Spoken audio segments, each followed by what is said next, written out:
হারামখোর গাছ তলায় বিড়ি খাচ্ছে মাঠে, আর নামাজ পড়বে না। আমার বোনেরা, মায়েরা, ভাইরা, বড় পীর আব্দুল কাদের জিলানী রাহমাতুল্লাহ আলাইহি তিনি দস্তরখানে খাবার খেতে বসেছেন। আমি যেমন মসজিদে ভাত খেলাম, আলু পোস্ত দিয়েছে, ডাল দিয়েছে, কি বুঝলেন, তারপরে মাংস ছিল।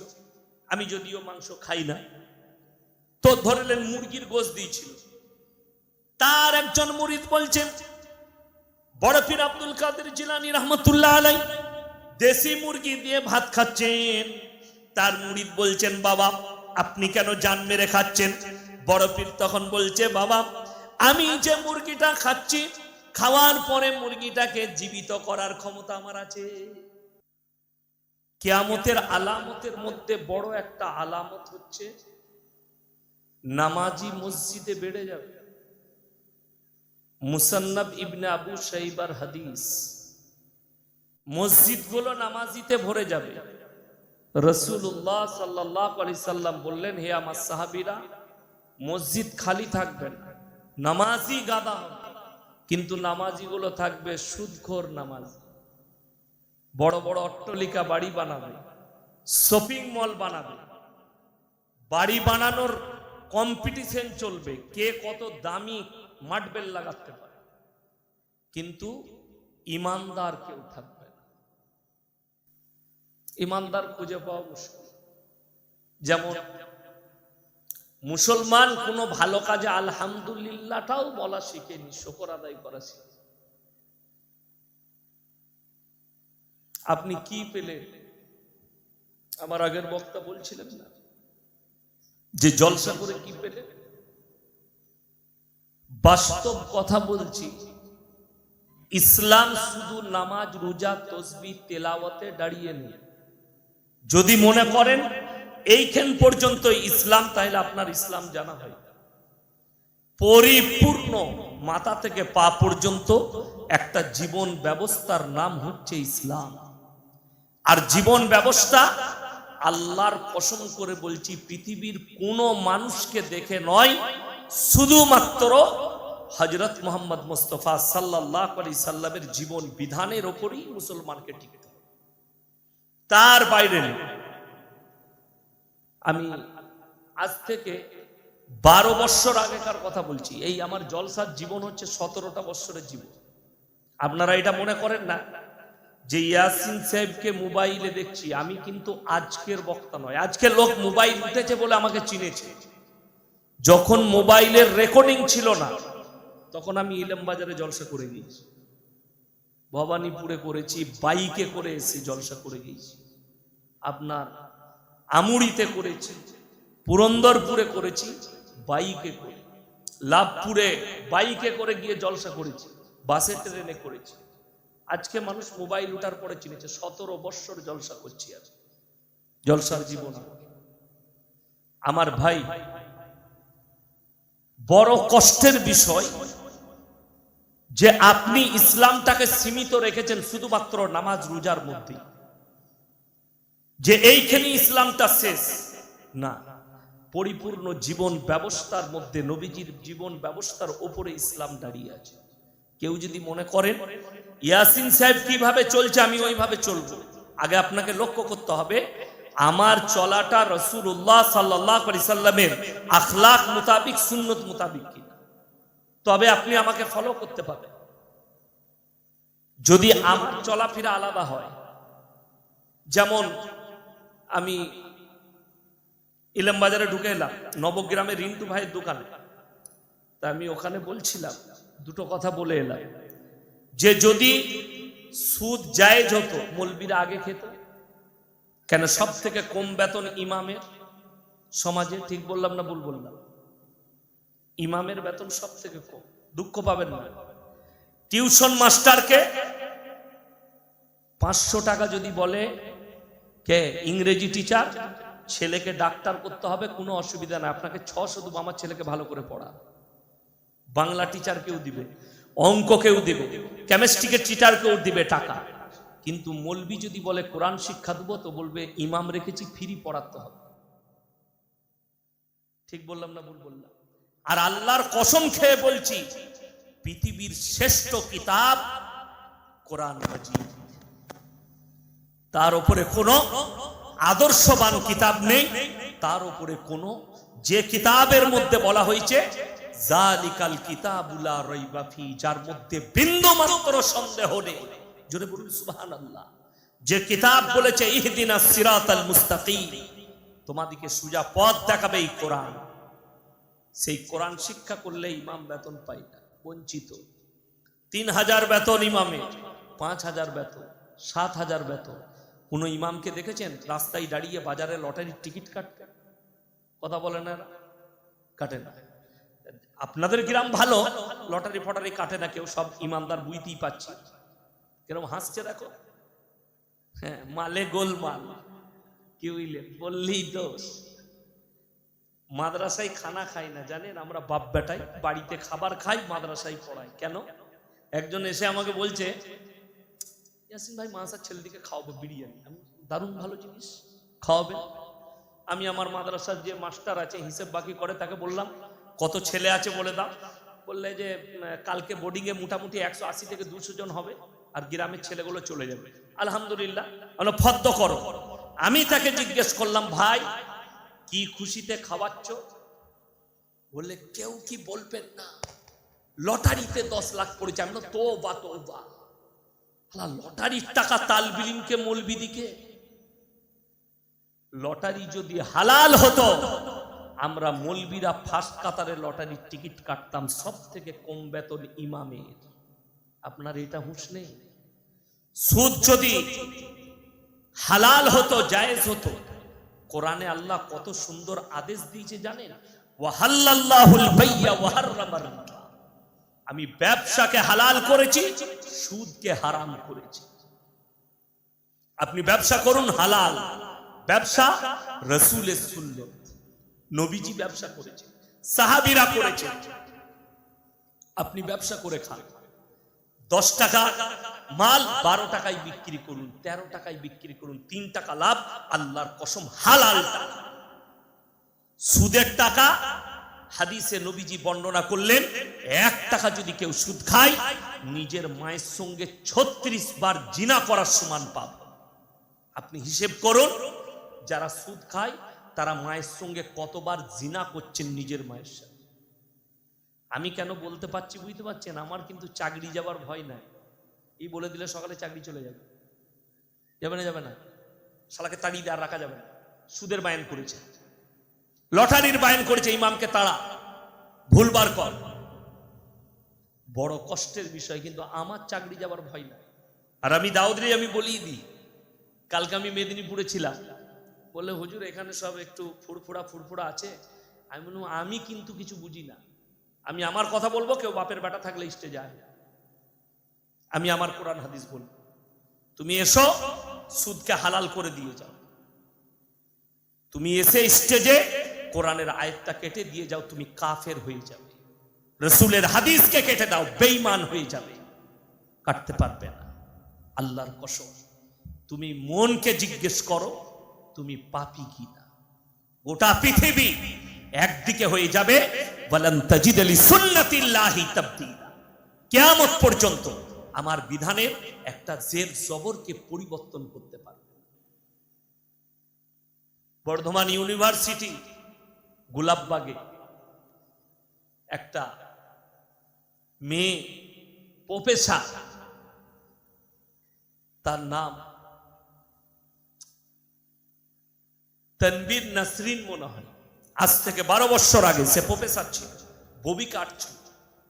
সেই মেয়েটা কনফারেন্সে বক্তব্য দিচ্ছে, ইউনিভার্সিটি পেপারে উঠেছিল, বর্তমান আনন্দবাজার দিয়েছে। সেখানে 3টে কথা বলেছিল। 1 নম্বর, মুসলমানদিকে বঞ্চিত করলো শিক্ষা থেকে দাড়ি টুপিওয়ালারা। 2 নম্বর, কোরআনটা পুরনো হয়ে গেছে, এটা মডেলিং এর যুগ, কোরআনকে মডেলিং করতে হবে পাল্টিয়ে। জোরে বলুন নাউজুবিল্লাহ। তার 3 নম্বর বক্তব্য, এটা হচ্ছে মডেলিং এর যুগ, যারা সমকামী হবে আমি তাদের পাশে আছি। আমি খোঁজ নিয়ে যে নামটা বললাম, এটা মুসলমান না হিন্দু নাম? কথা বলে না, এই কথা বলে না। মুসলমান। তানমিন নাসরিন কি নাম? মুসলিম নাম, মুসলমানের মেয়ে। আমি তার বায়োডেটা বার করলাম, মেয়েটা চাকরি পেল কি করে? খোঁজ নিয়ে দেখলাম সে একটা ক্যাডারের মেয়ে ছিল। তার জায়গায় যে মেয়েটা চাকরি হওয়ার কথা, বাঁকুড়া ডিস্ট্রিক্টের একটা দলিতদের মেয়ে চাকরিটা পেয়েছিল, তাকে বাতিল করে টাকা দিতে পারেনি বলে তার চাকরি ক্যাডারের মেয়ে পেয়েছে। আর বাপ ক্যাডার ছিল, নাস্তিক, চাকরি পেয়েছে। আমি যদি মিথ্যা বলি আমার নামে কেস করতে বলুন ইউনিভার্সিটি থেকে, সেই মেয়েটাকে বেরিয়ে আসতে বলুন। বাপের বিটি হয়তা, এক বাপের জন্ম হয়তা। সেই মেয়ে বলেছে কোরআনটা পুরনো হয়ে গেছে। আল্লাহর কসম খেয়ে বলে যাচ্ছে, এখানে যারা শিক্ষিতরা বসে আছে, ছেলে মেয়ে যারা কলেজ ইউনিভার্সিটি প্রফেসর মাস্টার আছেন, শুনে যান, যাদের মনে হচ্ছে এই দাড়ি টুপি নামাজ কোরআন তেলাওয়াত ইসলাম এইগুলো আবার কেন এখন মডেলিং হতে হবে, আল্লাহর কসম খেয়ে বলে যাচ্ছি, ইসলাম মডেলিং ছিল, মডেলিং আছে, কিয়ামতের সকাল পর্যন্ত মডেলিং থাকবে। পৃথিবীতে যতগুলো পাপ আসবে প্রত্যেকটা যুগে পাপকে ট্যাকেল দিবার জন্য কোরআন আর হাদিস রেডি আছে। জোরে বলুন সুবহানাল্লাহ। যত পাপ আসবে, এরা বলছে ইসলামে মডেলিং। ভেবে দেখুন, আপনাকে বলে দিই কটা খালি মডেলিং শোনাবো। এখন যতগুলো আপনাদের যদি বীরভূম ডিস্ট্রিক্টের সিউড়িতে আছে নাকি জানি না, বোলপুরে আছে নাকি জানি না, বৃদ্ধা আশ্রম আছে, কথা বলে না। আপনাদের কেন জানা আছে কি? আমার জানা নাই, নাই, জানা নাই। কলকাতায় আছে, বাঁকুড়া ডিস্ট্রিক্টে আছে, টাউনে কি আছে? বৃদ্ধাশ্রম। সেইখানে খোঁজ নিয়ে দেখুন, আমি চ্যালেঞ্জ ছুড়ে যাচ্ছি, যতগুলো মা বাপ আছে ওই বৃদ্ধ আশ্রমে একটা মুসলমানদের খুঁজে পাবেন না। এটা কার বরকত? এই দাড়ি টুপির বরকত আর রসুলের বরকত। জোরে বলুন সুবহানাল্লাহ।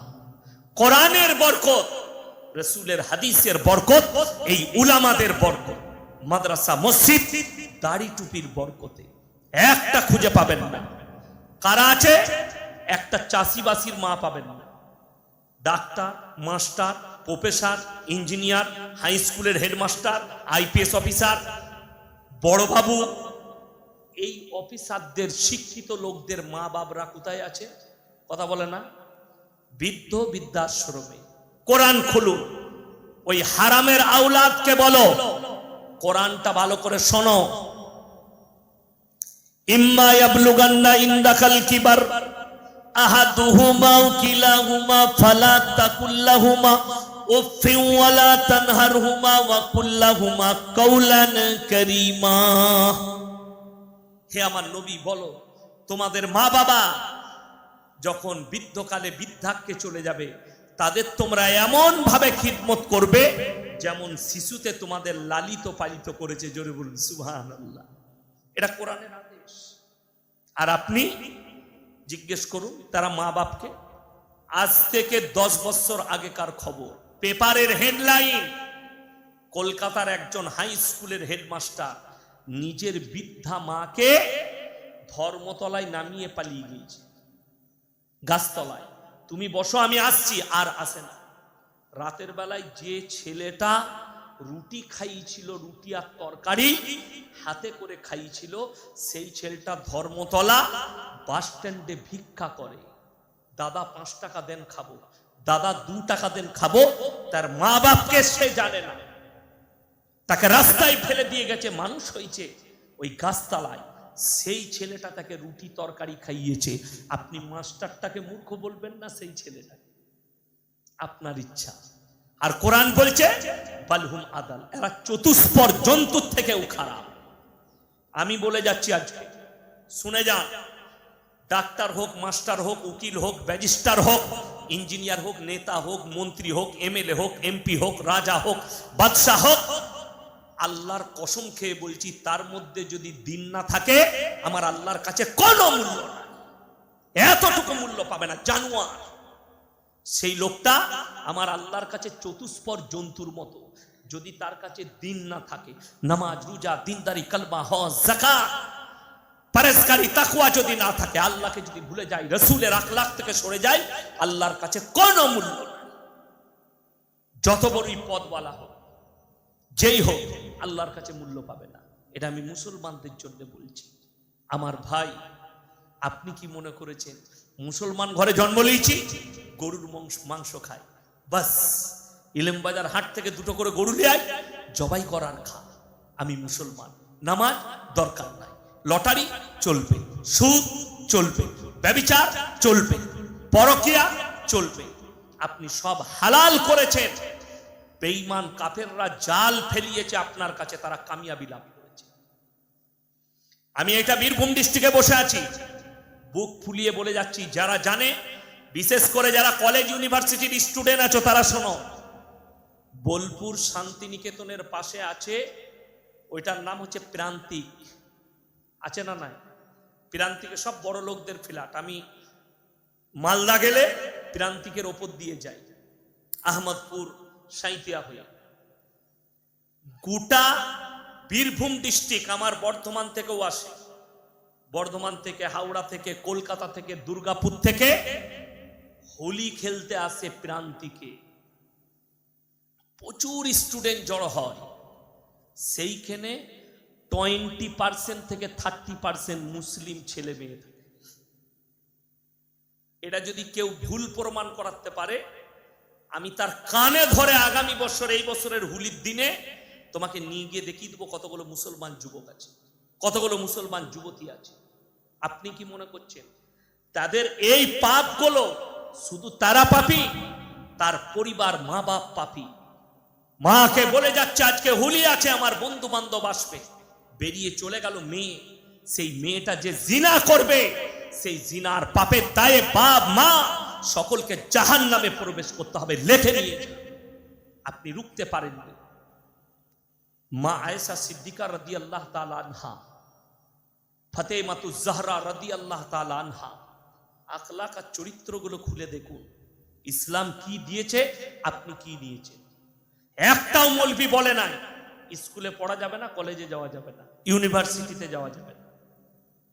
আমিও বলিনি কোনোদিন। আমার 70 থেকে 80 হাজার জলসা ছুটছে, কেউ বার করতে পারবে না। কিন্তু বড় কষ্ট কোথায় জানে? আমি যখন গুজরাটে পড়াশোনা করতাম, আমার একটা সাথী ছিল, তার নাম ছিল আশরাফ থাইল্যান্ডে। আমাকে প্রায় বাজারে নিয়ে যেত, আমার পাশেই বসতো ক্লাসে, হিফজের ক্লাসে আমার পাশের সাথী আমার পাশে বসতো। আমি তাকে সবক পড়ে পড়ে দিতাম, পড়লো। আমার কাছে উর্দু কথাটা আমার কাছে শিখতো, বেশিরভাগ ইংরেজি বলতো, আমার কাছে উর্দুটা শিখতো। ছেলেটা ইংরেজিতে MA, ছেলেটা কিন্তু বাপ বিরাট বড় লোক, কোটিপতির ছেলে। আমি তখনকার যুগে তার কাছে আমি লাখ টাকা দেখেছি, লাখ টাকা, 1 লাখ টাকার বান্ডিল দেখেছি, 1000 টাকার নোট। আমাকে বড় বড় হোটেলে খাওয়াতে নিয়ে যেত, নওসারিতে, সুরাটে, নানাবাড়ি হোটেলে নিয়ে গেছে। ইয়াসিন ভাই চলো নি, খানা খাও গেছি। কিন্তু বড় কষ্টের বিষয় যে তারা মালদার ছেলে MA পাস, কিন্তু হাফিজে কোরআন হতে হবে, ছেলে MA পাস, মৌলবি হতে হবে। আপনি চলুন গুজরাট, দিল্লি, বোম্বাই, উত্তরপ্রদেশ, কোটিপতির ছেলেরা আলেম, কোটিপতির ছেলেরা। জানেন বাংলা, বিহার, উড়িষ্যা, আসামের সব থেকে বড় লয় ভারতে যতগুলো শিল্পপতি আছে, তাদের মধ্যে একটা শিল্পপতির নাম হচ্ছে মোল্লা বদরুদ্দিন আজমাল। আতর ব্যবসায়ী, পৃথিবীর শ্রেষ্ঠ আতর ব্যবসায়ী। এখন সব থেকে দামি পৃথিবীর ব্র্যান্ড আতর হচ্ছে আজমলের আতর। কাবা ঘর ধোয়া হয় তিনার আতরে, কাবা ঘরটা ধোয়া হয় আজমলের আতরে। তার যতগুলো ছেলে আছে সব আলেম, ভাবতে পারেন? তার যতগুলো বেটা আছে আলেম, সব কটাকে আলেম করেছে। হাজার হাজার কোটির মালিক, মিনিমাম 5 থেকে 10 হাজার কোটির মালিক। পৃথিবীর এমন কোন রাজধানী শহর নাই পৃথিবীর যে রাজধানী শহরে তেনার আতরের দোকান নাই। বোম্বেতে যে দোকানটা আছে, খালি বিল্ডিংটা কিনেছে 500 কোটি টাকা দিয়ে, আর সেখানে মাল ভরা আছে 25 থেকে 30 কোটি। আমি একটা এইটুকু আতরের দাম জিজ্ঞেস করলাম, বললে 700 রুপিয়া, এইটুকু 1 তোলা আতর। আমার বাড়িতে রাখা আছে। CR7 এইটুকু আতর নিলাম, কিতনা 1100 রুপিয়া। CR7 আতর লাগিয়ে দিলে 7 দিন খুশবু যাবে না জামাতে, কাচলো। কিন্তু ছেলে থেকে আলেম করেছে, সব আলেম। আপনি যতগুলো মুসলিমদের বড় বড় ধনী দিকে, খালি আমাদের বাংলার বুকে গরিবের ছেলেরা মাদ্রাসায় পড়বে, বড় লোকের ছেলেরা আলামিনে পড়বে, ডাক্তার হবে, মাস্টার। কে বললে ডাক্তার হওয়া যাবে না? কে বললে মাস্টার হওয়া যাবে না? কে বললে প্রফেসর হওয়া যাবে না? আজকে আমাদের সমাজে আলেমদের দশাটা এইটাই। মুফতি তাকি উসমানীর বয়ান শুনছিলাম, একটা খুব সুন্দর কথা বলেছেন कि हर इमाम को चाहिए इमामती के साथ साथ कोई कारोबार करे, ব্যবসা করা। আজকে আপনারা পার পেয়ে গেছেন, মৌলবীরা হক কথা বললে মসজিদ থেকে বার করে দেয়। যদি মৌলবীর কাছে সচ্ছলতা আসে ব্যবসা করে, তো আপনার বাঁয়ে আর বোয়াবে না, তখন আপনারা বুঝতে পারবেন। আপনার কি মনে হচ্ছে আমি এখানে বসে আছি, আমি ব্যবসা করি না, শুধু জলসা করি আর মাদ্রাসাওয়ালা? আমার ব্যবসা আছে, আমি ব্যবসা, আমার ব্যবসা আছে, কেন করব না? সুন্নত। আর ব্যবসা থাকলে কারোর পরোয়া করা যাবে না। আপনি আজকে আমাকে দাওয়াত দিয়েছেন, আপনার দিবার দরকার নেই। যদি মনে হয় যে এইসব কথা শুনতে পারবো না, গায়ে লাগছে, আমার দরকার নাই, ব্যবসা করে খাবো, জলসা করব। জলসা করলে আমার হক কথা শুনতে হবে। আমার ভাই, আজকে পৃথিবীতে তাকিয়ে দেখুন, ক্রিমিনালকে আপনি বীরভূমের সিউড়ি জেলটা গিয়ে নজর দিয়ে আসুন। হিরোইন পাচারে অ্যারেস্ট হয়েছে কে? মুসলিমদের যুবক। গাঁজা পাচারে কে? মুসলিমদের যুবক। মার্ডারে কে? মুসলিমদের যুবক। এই বীরভূমের ঘটনা বলছি, খালি দেখে নেন। বাগদুই কাণ্ড, 11টা পরিবারের ঘর আগুন জ্বলে গেছে, এমনকি বাচ্চা ছেলে পর্যন্ত রেহাই পাই। তাদেরকে যারা মুসলমান বলবে, সেই মৌলবীকে আমি চ্যালেঞ্জ দিলাম, তাদেরকে মুসলমানই বলা যাবে। ইসলামী শরীয়ত মুসলমান সে এক মুমিন আর এক মুমিনের ভাই ভাই। চলে বলুন সুবহানাল্লাহ। এটা বললে অনেক ফের আছে, এটা কিন্তু হাদিসও আছে, কোরআনেও আছে। আল্লাহ কোরআনে বললেন, এক মুমিন মুমিনা মুমিন, তোমরা ভাই বোনের মতো ভাই ভাই। জোরে বলুন না সুবহানাল্লাহ। এক ভণ্ড আমাকে ফোন করে বলছে বীরভূম থেকে, কোথায় ঘর? বলে নলহাটি। বলছে তোমাকে মারবো। আমি কি করলাম বাপ আমি? বলে তোমরা নবীকে বড় ভাই বলো। আমি নাউজুবিল্লাহ, কবে বলেছি বড় ভাই? আমি বললাম হাদিসে আছে এক মুমিন আর এক মুমিনের ভাই ভাই। এটা বললে অপরাধ, এটা বললে দোষ, তাহলে তো তুমি হাদিস অস্বীকারী। আপনি দেখলেন কিভাবে বিভক্ত হয়ে পড়েছে।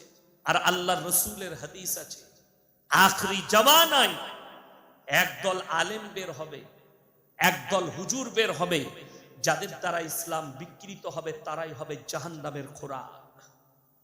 আর আজকে তাই হচ্ছে। ইসলামকে মজাক বানিয়ে রেখে দিয়েছে কিছু আলেম। কারা? ওই জিলাপি হুজুর আর গুটকা খোররা। আমি বললি খারাপ বলবি। আমি আস্তে আস্তে বয়ান শুনছিলাম গাড়িতে, আসরের পরে বেরিয়েছি গাড়িতে, আস্তে আস্তে বয়ান শুনে শুনে আসছি। একটা বয়ান চোখে পড়লো, কার? উত্তরপ্রদেশের এক মৌলবি, বেরেলবি মৌলবি, সুন্নি ভাই, নিজেকে সুন্নি বলছে, আমি ওদিকে সিন্নি খোর বলি। সুন্নি বলা যাবে না, সিন্নি খোর মৌলবি। তিনি বয়ান করছেন, তো সেখানটা দেখলাম বয়ানটা শেয়ার করেছে কে? একটা হিন্দুদের ছেলে শেয়ার করেছে, এবং সেখানে একটা হাসির মিউজিক দিয়েছে, যে দেখো ইসলাম কতটা কাল্পনিক এবং কতটা বানানো। কি বয়ান হচ্ছে তার? বলছে ভাই एक ऐसा दौर था, एक ऐसा जमाना था कि कोई अगर बगैर उजू का बड़ा पीर अब्दुल कादिर जिलानी का नाम ले लेते तो वो मर जाता था। बोलो नाउजुबिल्लाह। কত বড় দুর্ভাগ্যের কথা।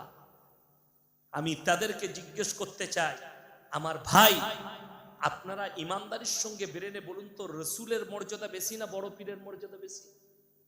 কথা বলে না? আল্লাহ রসুল সাল্লাল্লাহু আলাইহি সাল্লাম তিনি হচ্ছেন শ্রেষ্ঠ পয়গম্বর, আল্লাহর হাবিব, তিনার মর্যাদা বেশি।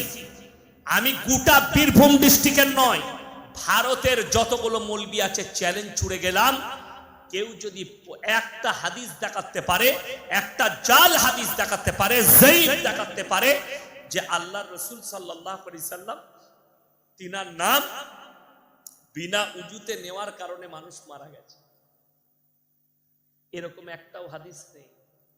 এখানে আপনাদের বেশিরভাগ লোকের মনে হয় উজু নাই। ঠিক বললাম না ভুল বললাম? ঠিক বলছি তো? সবাই একবার বলুন তো দরুদ পড়ে সাল্লাল্লাহু আলাইহি ওয়াসাল্লাম। আচ্ছা, কেউ মরল? কথা বলে না, কেউ মরে না। কিন্তু জিলাপি হুজুর বলছে বড় পীরের নাম নিলেই মানুষ মরে যাবে। নাউজুবিল্লাহ। আরে মাজাক বানিয়ে রেখেছো, মাজাক। 24 পরগনা আমি কালকে শোনাচ্ছিলাম, একজন বয়ান করছে, আমার ভাইয়েরা মায়েরা বোনেরা, কি বুঝলেন? এখন কালকে একজন বলছে হুজুর একটু সুর দিয়ে বক্তব্য দিব। আমরা সুরেতে তো সমাজটাকে শেষ করেছিস, আর এই সুর হলে মেয়েরা খুব পছন্দ করে। ওরে বাবালো হুজুরের কি গলালো, বুঝলি কিলো? বুঝে নাই কিচ্ছু, খালি গলা দেখেছে হুজুরের গলা কেমন। তোমার হুজুর মার খাবে, তুমিও খাবে। এই করে সমাজ শেষ করে দিয়েছে। আমি 2 ঘন্টা সুর করে বক্তব্য দিতে পারবো, পারবো না? পারবো। কথা বলে না? পারবো। কিন্তু সমাজটা সুরেতে শেষ হয়ে গেছে। সমাজ শেষ কি করে? সুর দিয়ে। কি বায়ান করছে জানেন? আমার বোনেরা মায়েরা ভাইরা, বড় পীর আব্দুল কাদের জিলানী রাহমাতুল্লাহ আলাইহি তিনি দস্তরখানে খাবার খেতে বসেছেন। আমি যেমন মসজিদে ভাত খেলাম, আলু পোস্ত দিয়েছে, ডাল দিয়েছে, কি বুঝলেন, তারপরে মাংস ছিল। আমি যদিও মাংস খাই না, তো ধরলেন মুরগির গোশত দিয়েছিল। তার একজন মুরিদ বলছেন, বড় পীর আব্দুল কাদের জিলানী রাহমাতুল্লাহ আলাইহি দেশি মুরগি দিয়ে ভাত খাচ্ছেন। তার মুরিদ বলছেন, বাবা আপনি কেন জান মেরে খাচ্ছেন? বড় পীর তখন বলছে, বাবা আমি যে মুরগিটা খাচ্ছি, খাওয়ার পরে মুরগিটাকে জীবিত করার ক্ষমতা আমার আছে। জোরে বলুন নাউজুবিল্লাহ। এর থেকে বড় মিথ্যার কিছু হতে পারে? আল্লাহর কসম খেয়ে বলে যাচ্ছি, ইসলাম সত্যের উপরে টিকে আছে, মিথ্যার উপরে নয়। ঠিক বললাম না ভুল বললাম? ইসলাম কিসের উপরে টিকে আছে? জোরে বলুন। সত্যের উপরে টিকে আছে, মিথ্যার উপরে নয়। আমার ভাই, ইসলামটাকে মজাক বানিয়ে দিয়েছে। আল্লাহর রাসূল সাল্লাল্লাহু আলাইহি সাল্লামের একটা হাদিস দেখাও, একটা দেখিয়ে দাও যে রাসূল সাল্লাল্লাহু আলাইহি সাল্লাম দুম্বার মাংস খেয়েছেন, উটের মাংস খেয়েছেন, গরুর মাংস খেয়েছেন, বকরির মাংস খেয়েছেন, খাওয়ার পরে সেই দুম্বাটাকে জীবিত করেছে, এরকম একটা হাদিস দেখাও। কিয়ামতের সকাল পর্যন্ত সময় দিলাম জিলাপি হুজুর আর গুটকাখোর দিকে, কিয়ামতের সকাল পর্যন্ত একটা হাদিস বার করো আল্লাহর রাসূল জীবিত করেছেন। রাসূল সাল্লাল্লাহু আলাইহি সাল্লাম পৃথিবীর শ্রেষ্ঠ পয়গম্বর, শ্রেষ্ঠ নবী, তিনার একটাও হাদিস নেই। আর আপনি মানুষকে গুমরাহ করছেন এই বলে এটা দিন। আপনি ভেবে দেখুন, এই জুম্মা মনে হয় যে জুম্মাটা গেল, সেই জুম্মায় আমি একটা জায়গা কিনেছি, দোয়া করবেন। একটা স্কুল এবং মেয়েদের জন্য মাদ্রাসার একটা ইরাদা করেছি, যেন আল্লাহ কবুল করে, বলুন আমিন। তো কারো কাছে চাঁদা করে কিনিনি, আল্লাহর রহমতে আমি কামাই করে এই জলসার পয়সা থেকে কিনেছি জায়গা। বাস্তব কথা বলছি। আর নিয়ত করেছি করব মানুষের খিদমতের জন্য। টাকা কি আছে, আল্লাহ চালিয়ে দিচ্ছে, চলে যাবে। তো সেইখানটা ঘেরার জন্য আমি আমাদের বুদবুদ বাজারে বাঁশ কিনতে এসেছিলাম। বাঁশ পাওয়া যায়, বিভিন্ন গ্রাম থেকে বাঁশ বিক্রি করতে আসে। তো আমি বাঁশ কিনছি, একজনকে বলছে বৃহস্পতিবার, বললে আজকে আমি কালকে কিন্তু আসবো না, আজকে যা ভাড়া খাটার খেটে নেবো। বলে কেন বে? বলে কালকে না পাথর চাপড়ি যাবো, ওরস আছে, বাবার জন্মদিন। কি বুঝলে? আচ্ছা ছেলের জন্মদিন জায়েজ আছে? যাই, বলার কিছু নেই। আপনারা বীরভূমের মানুষ, আমাকে কথা বলতে ভয় লাগে, কখন মাস্কেট চালাবে আর কখন বোম ভয়। কি বুঝলে? না হলে যত গোলমাল বীরভূম, গোলমাল না। আপনি দেখুন যতগুলো মাজার আছে সব বীরভূম। লোক পায়ে হেঁটে যাচ্ছে, বলছে হজের নেকি পাবি। কে বলেছে? জিলাপি হুজুর বলেছে। কোথায়? পাথর চাপড়ি। আল্লাহু আকবার। হাদিসে নাই, কোরআনে নাই। আর রাসূলের হাদিস যতগুলো উঁচু কবর আছে ভেঙে গুড়িয়ে দাও, নিচু করে দাও। এটা রাসূল সাল্লাল্লাহু আলাইহি সাল্লামের হাদিস। এখন আমরা যে দেশে বাস করছি এখানকার মাটি খারাপ। মাটি খারাপ না খারাপ নয়, তাই বাঁশ দিয়ে আমাদেরকে মাটি দিতে হয়। আরব দুনিয়ায় যে মাটিগুলো হয় সেগুলো তাক কেটে হয়। কবরটা এইভাবে কাটা হলো, পাশে তাক কেটে দিলে ভরে দিল, কবরটা নিচু করে লেবেল করে। আর আমাদের দেশে যেটা হয় বাঁশ দিয়ে, তাই একটু উঁচু হয়, না হলে কবর উঁচু করার নিয়ম হাদিসে নিষেধ আছে। আপনি চলুন, যাদের মনে হবে আমি পীর বিরোধী মৌলবি, আমি পীর বিরোধী নয়, আমি সিস্টেম বিরোধী মৌলবি। আমার সব থেকে বড় পীর, আমার বাপের থেকে বড় পীর আমার কাছে কেউ হবে? কথা বলে না? আমার বাপের থেকে বড় পীর আমার কাছে কেউ হতে পারে? আমার বাপ মূর্খ লয়। আমার বাপ কি আপনারা সকলে জানেন, পশ্চিম বাংলার লোক জানেন। আমার আব্বা কিরকম আলেম, কিরকম বক্তা, কি ভাবে চলে, তার চরিত্র কেমন, এই মৌলবীরা সব জানে। সেই আমার কাছে সব থেকে বড় পীর। আরে বীরভূম থেকে ফোন করে বলছে জানো তুমি গাছে চাপলে কি দিয়ে চাপবে? আমরা ডাল ধরি চাপি। বলছে তাহলে গাছে চাপলে ডাল ধরে চাপতে, তাইলে আল্লাহকে পেতে গেলে পীর না ধরে কেমন করে পাবে? আমি যদি ডাব গাছে চাপিতে কি ধরবো? কথাটা বুঝতে পারেননি? এই ডাব গাছে কি আছে, ডাল আছে, আমি এমনি উঠে যাও। এইগুলো হচ্ছে গুটকা খদ্দের যুক্তি। হাদিস কোরআন নাই, খালি যুক্তি দিচ্ছে। আমি আজকে কোরআন শুনিয়ে যাব, জোরে বলুন না সুবহানাল্লাহ। আচ্ছা, যুক্তি আগে না কোরআন আগে? কোরআন আগে, জোরে বলুন সুবহানাল্লাহ। আমি কোরআন শোনাবো আপনাকে যে আল্লাহকে পাওয়া যাবে কি যাবে না। আচ্ছা, আল্লাহকে পাওয়া কোথায় যাবে, কিভাবে পাবে? আমি আজকে নিয়ম বলে যাব, সবাই আমল করবো, জোরে বলুন ইনশাআল্লাহ।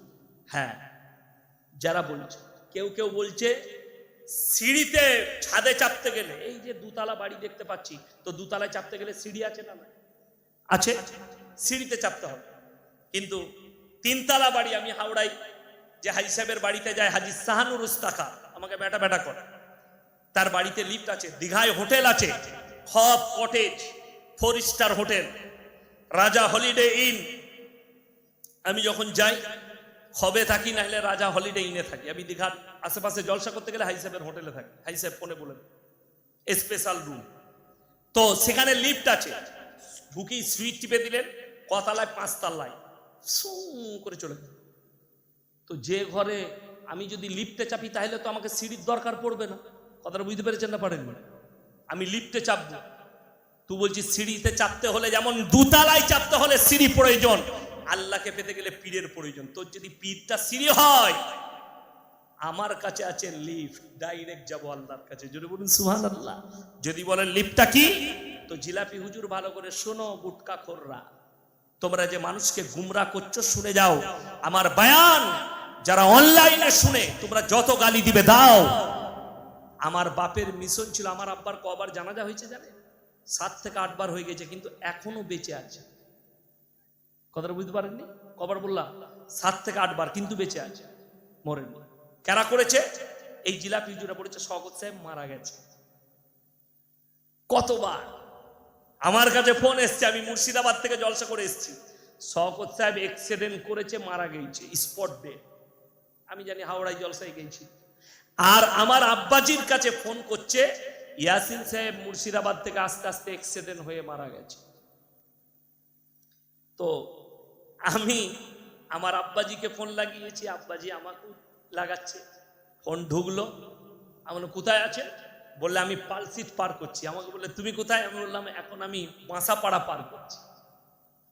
বলে তোমার কাছে ফোন এসেছিল? আমি বললাম হ্যাঁ, আমার কাছেও এসছে। কষ্টের বিষয়। খোঁজ নিয়ে দেখলাম, থানায় গিয়ে সকালবেলায় জিলাপি হুজুরের ফোন। আমি বললাম স্যার ছেড়ে দেন, এটা মুসলমান, কোনো অসুবিধা নেই, করুক, আল্লাহ তাদেরকে হিদায়াত দেন। বড় কষ্টের বিষয় আমার ভাই। কারণ কি? শিরক আর বিদআত। আল্লাহর কসম খেয়ে বলে যাচ্ছি, কেউ যদি একবার জিনা করে ফেলে, ক্ষমা চাই, আল্লাহ ইচ্ছা করলে ক্ষমা করতে পারেন। কেউ চুরি করে ফেলেছে, ক্ষমা চাইলে আল্লাহ ক্ষমা করে দিতে পারেন।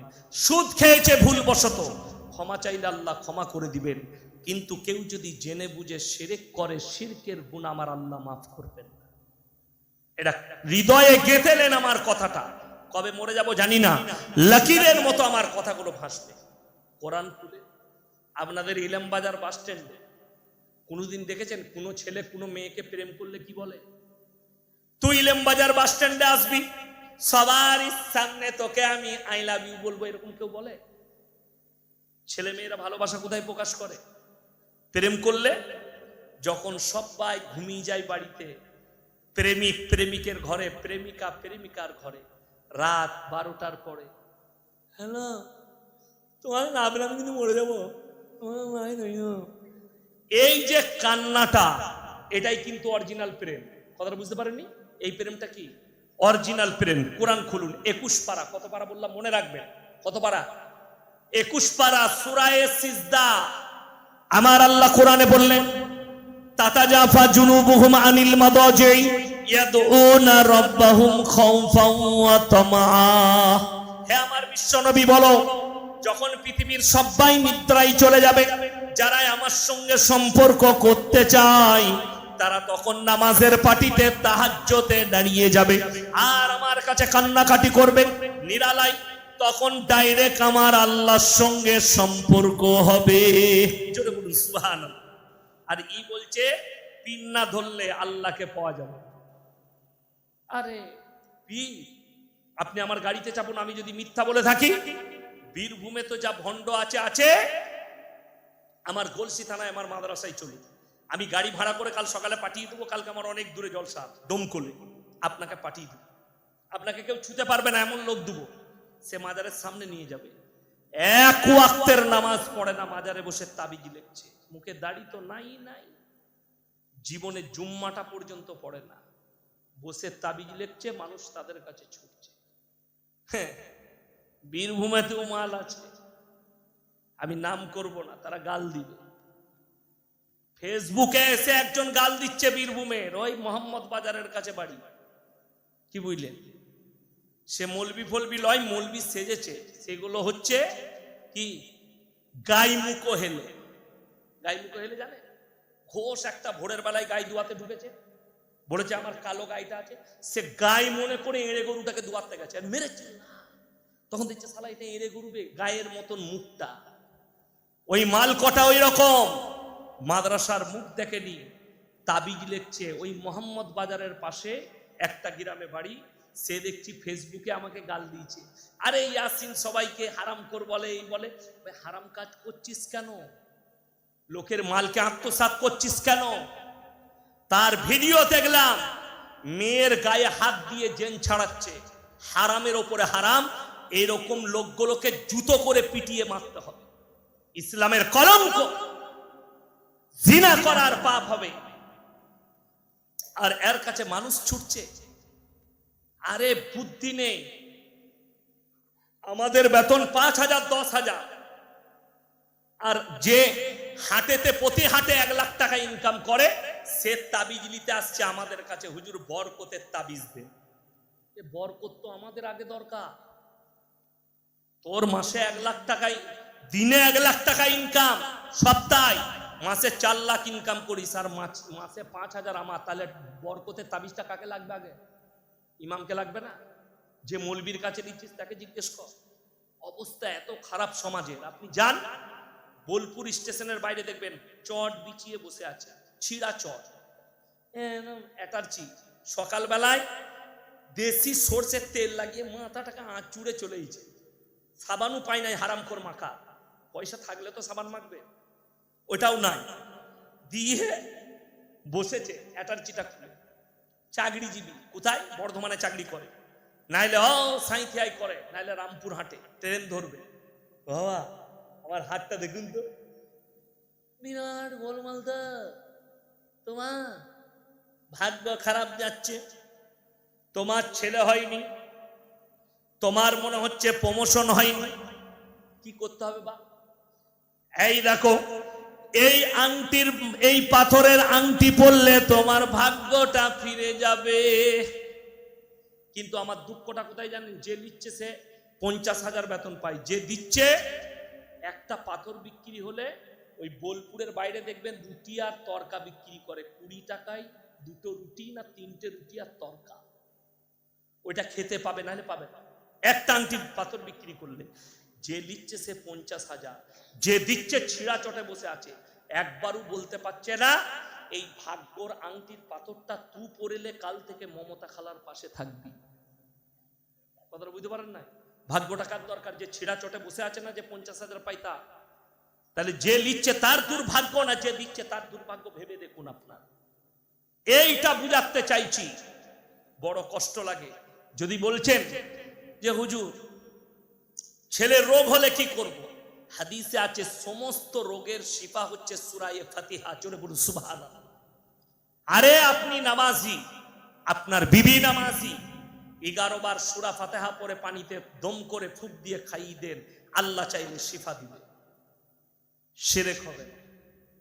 কিন্তু বড় কষ্ট লাগে ছেলে হচ্ছে না। অনেক মৌলবি আছে, আরে আপনাদের এইখানেই আছে, আমি নাম করব না কোথায়, টায়ার লাচায়, টায়ার টিউ লাচায় ঘরের ভেতরে, তাবিজের ব্যবসা করে। আল্লাহ হেফাজত করুন এদের কাছ থেকে, সমাজকে। প্রতারণা, মিথ্যা কথা। আপনি রাতের বেলায় যদি একা ইলেম বাজারে নামেন, ধরলেন লড়িতে এসে নামলেন, আর ওইখান থেকে যদি একা হেঁটে হেঁটে আসেন, আপনার পায়ের চপ্পলে মনে হবে পেছনে আর একজন হেঁটে আসছে, মনে হবে না? হবে না? তারপর যার দুর্বল হবে হাতটা, সকালবেলায় হুজুরের কাছে হাজির, কি বাস বাদান, আপনি অবাক হয়ে যাবেন। আচ্ছা, এইখানে ইলেম বাজারে ল্যাবরেটরি আছে না? নাই আছে, রক্ত পরীক্ষা করে। আপনি গিয়ে রক্ত দেন, সহজে রোগ ধরা পড়বে না।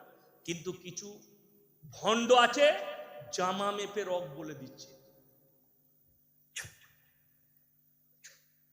জামাতে কি রোগবে, রক্তই রোগ ধরা পড়ছে না, ও জামাই রোগ বলে দিচ্ছে। এরা মার খাবে না, খাবে না কবরে। আমি বললি খারাপ বলবি, ফেসবুকে যত গালি দিবে দাও, আমি তো দোয়া করব আল্লাহ তোমাকে হিদায়েত প্রাপ্ত করুন, হিদায়েত দান করুন। গোটা বীরভূম ডিস্ট্রিক্ট তাবিজে ভরে গেছে।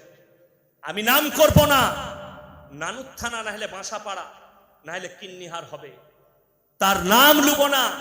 এক কানা দাজ্জাল আছে, হারামখোর, পাটা খুঁড়া, সে নিজে পীর সেজেছে। তার ঘরের ভেতরে রাত্রি দিকে মেয়েরা থাকে, যারা রোগ হয় বলে আমি রোগ ভালো করি। আর কোরআনে আছে, হাদিসে আছে, একজন পর নারী আর পর পুরুষ নির্জনে এক জায়গায় থাকা হারাম, ডেঞ্জার জিনিস। যদি বলেন দলিল দেন, কোরআন খুলুন। কোরআনে আছে প্রথমেই সূরা ইউসুফে, ইন্নাশ শাইতানা লিল ইনসানি আদুব্বুম মুবিন। শয়তান হচ্ছে মানুষের প্রকাশ্য দুশমন। আমার আগের বক্তা বলছিলেন না, দোকান বসানোর জন্য, আরে আমি তো শর্তই রেখে দিয়েছি। আপনারা আমার কাছের মানুষ বলে আপনাদের কাছে আমি শর্তটা শুনাই না। আমি জানি ইলেম বাজার ভালো জায়গা, নাহলে আমার শর্ত আছে, যে জলসাই মেলা থাকবে আমার ডায়েরিতে লেখা আছে, আমি সেখান থেকেই গাড়ি ঘুরিয়ে নিয়ে পালিয়ে আসবো, টাকা আর ফেরত পাবে না। তার মেলা ইসলামে হারাম ওই জন্যে, নারী পুরুষ এক কাছে হলে তৃতীয় নম্বর যে লোকটা এন্ট্রি দিবে তার নাম হচ্ছে শয়তান। আর শয়তান উস্কানি মারবে। 3টে ছেলে 5টা ছেলে মেলাতে ঘুরছে, দোকানদারিতে, আর 5টা মেয়ে ঘুরছে। শয়তান বলবে দেবে, চালিয়ে দে, চালিয়ে দিয়ে পালিয়ে, কি বলে? আর একবার যদি হেসে দেয়, তা আমাদের কথাই আছে, হাসি তো ফাঁসি। কথাটা বুঝতে পারেন? আর এরকম করে চালিয়ে দিলে, আর ও যদি খালি এরকম করে হেসে দেয়, বাস গোলাপি হেসেছে, ইহার রেডি। তখন আর এক চক্কর মারবে। শয়তান বলবে আর এক চক্কর মার, কি? মোবাইল নম্বরটা দে। আর এখন প্রেমের কায়দা শুনেন না আপনারা, কিছু ছেলে বলছে হালাল প্রেম বেমিছে। প্রেম বিশেষজ্ঞ মৌলবি শুনবেন, বাংলাদেশে আছে আবরারুল হক আসিফ, ও এক হারামখোর, ও হচ্ছে প্রেমের মাস্টার। আমি জানি না কটা মেয়ের সঙ্গে ও প্রেম করেছে। বড় কষ্ট লাগে। এই সমস্ত বক্তাদের কাছ থেকে আপনারা নিজেদেরকে দূরে রাখবেন, যারা জিনার রাস্তায় ঠেলে দেয়। বড় কষ্ট, দুঃখ যে মুসলমান হারাম হালালের ডিফারেন্স করতে পারে না। কোনটা হারাম, কোনটা হালাল, কোনটা বৈধ, কোনটা অবৈধ। মেলা কি করে আপনি হালাল করলেন? কি করে আপনার জন্য বৈধ হলো? আরে হাদিসে আছে, বাজারে সময় কম দাও, বাড়িতে সময় বেশি দাও। মসজিদে ইবাদত হলো, বিবির কাছে সময় দাও।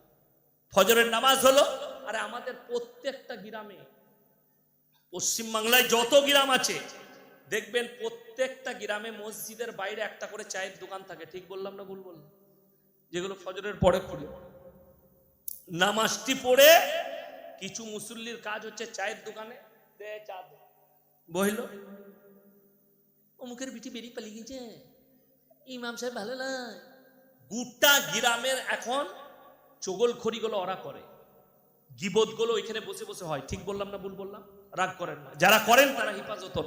হাদিসে আছে, কেউ যদি কারো গিবত করলো তা নিজের মরা ভাইয়ের গোশত খেল। তুমি বসে বসে ইমামের গিবত করছো, তুমি বসে বসে পরচর্চা করছো ওখানে। আমার ভাই, নামাজ শেষ হলো, বাড়িতে চলে এসো, বিবির নামাজ হয়ে গেছে, বিবিকে বলো 2 কাপ চা করো, নাহলে 1 কাপ চা করো, 1 টাকা পিতি বড় কাপ, তুমি একবার চুম্বন দিবে, আমি একবার চুম্বন দিব, আরে নেকি পাবে। কি বুঝলে? আর আমাদের কিছু কিছু ছেলে আছে, ফজর তো পড়েই না, বেলা 8টায় উঠবে, জামাইয়ের মতো বিরাজ করবে, চা খেলে পালিয়ে গেল। কোন গ্রুপে নাই। ইসলাম আপনার কাছে কই? বাড়িতে সালামকে আম করেছেন, করতে পারেন। আমাদের তো সব হাউসফুল হয়ে আছে। আপনি আপনার মেয়েকে পর্দা কতটা করলেন আল্লাহর কাছে হিসেব লাগবে।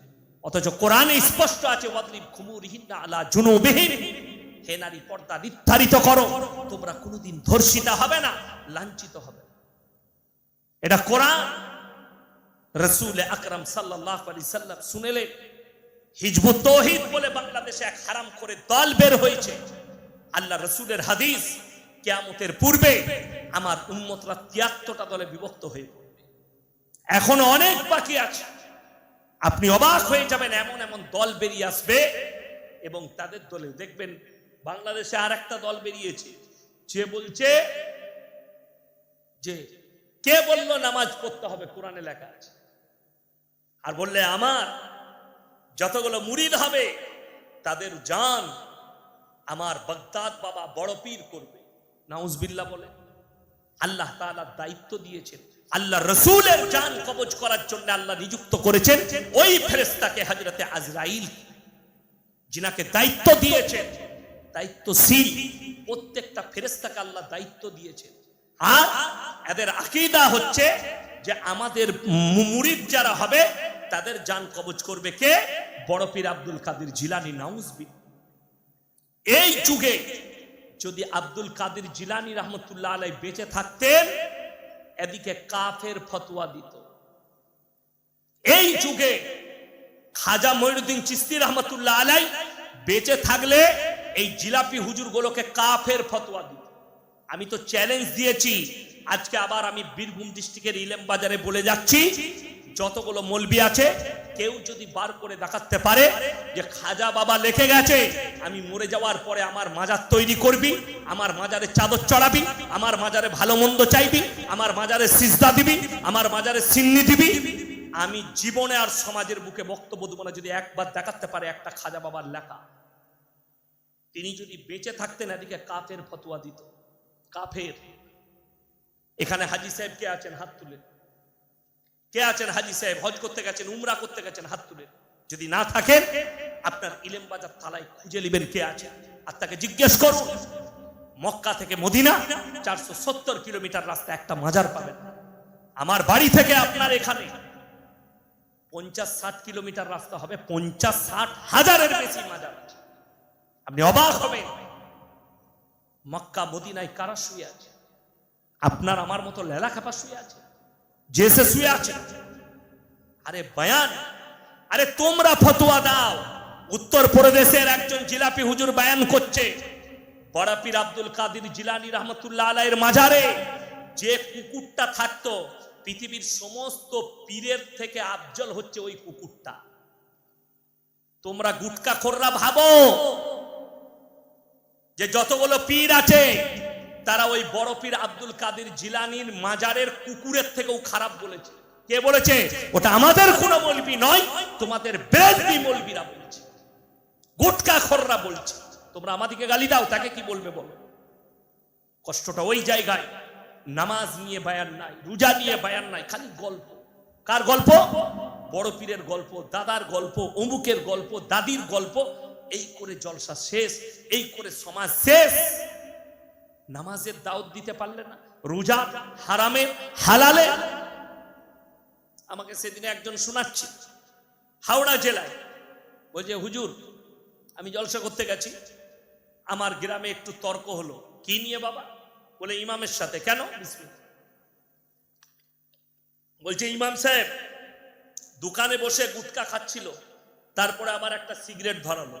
আমি বললাম যেমন রু তেমন ফেরেশতা, যেমন মুক্তাদি তেমন ইমাম। শীতকালে আমার বর্ধমান জেলায় আছে এমন গ্রাম, কেউ নামাজ পড়তে আসে না, ইমাম সাহেব ল্যাপের ভেতর থেকে আজান দেয়, যে সে মানুষ শুয়ে থাকে। এটা আমি বানানো গল্প বলি না, বাস্তব বলছি।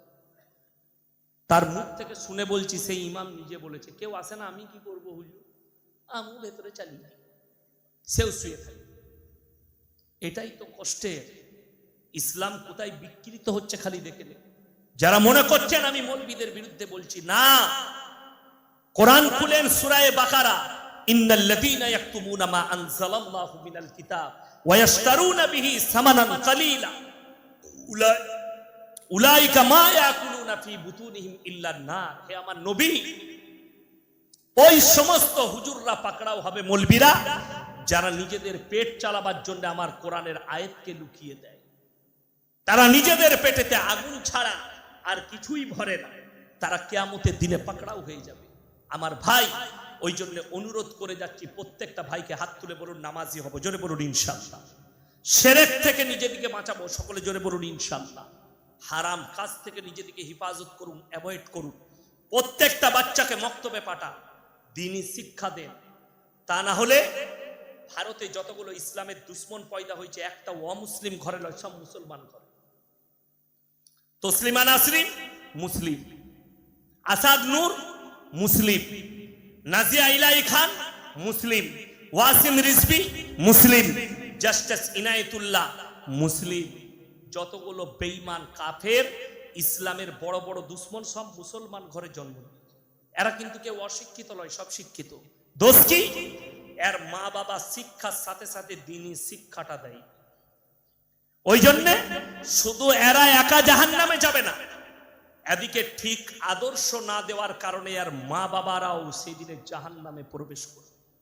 এদের মা বাবারা, হ্যাঁ, যদি এদের মা বাবারা তাদেরকে আদর্শ দিতে গেছে, যদি কবুল না করে থাকে, তবে এদের মা বাপের রিহাই আছে, কিন্তু তার আগে নয়। আজকে বহু পরিবার আপনি দেখেলেন, আপনি দেখতে পাবেন, আপনার ইলেম বাজারে খুঁজেলেন দেখতে পাবেন, টাকা হয়েছে, দুটো পয়সা করেছে, বলে মৌলবীদের কথা কে শুনে আমার ছেলের বার্থডে পালন করব, কেক কেটে বার্থডে পালন করছে। কার আখলাক? ইহুদি আর নাসারাদের। আর কোরআনে স্পষ্ট আছে, মুসলমানের সব থেকে বড় দুশ্মন হচ্ছে ইহুদি আর নাসারা। গায়রিল মাগজুবি আলাইহিম ওয়ালাদ দাল্লিন। মাগজুম মানে ইহুদি, দাল্লিন মানে নাসারা। এই দুটো দলই পদভ্রষ্ট, আর এদের অনুসারীরাও পদভ্রষ্ট হবে। আজকে মুসলমান নেতারা নাম বার করেছে, আরে এদের কথা কে শুনে? ধর্ম যার যার, উৎসব সবার। এ শব্দ পেলে কোথায়? কে দিল? কোথা থেকে আবিষ্কার করলে? কোন মৌলবি বলে দিল? যদি কোনো মৌলবি বলে থাকে, কোন মৌলবি যদি এটাকে হ্যাঁ বলে থাকে, তা লেখে নিয়ে যান। সেই মৌলবির জন্য রাস্তা ইন্তজার করছে, জাহান্নামের রাস্তা। কেন? আমার ভাই, বড় দুঃখের সঙ্গে বলে যাচ্ছি, ধর্ম যার যার, উৎসব যদি সবার হয়, তাইলে একটা কথা ভেবেলেন, কুরবানির সময় কেন বলিস না? তাইলে কুরবানির সময় ডাকবো, গরুর ঠ্যাংটা ধরবি আয়। কথাটা বুঝতে পারেননি? তখন বলছো ইসলাম কেউ কি কষ্ট দিতে শিখাইনি।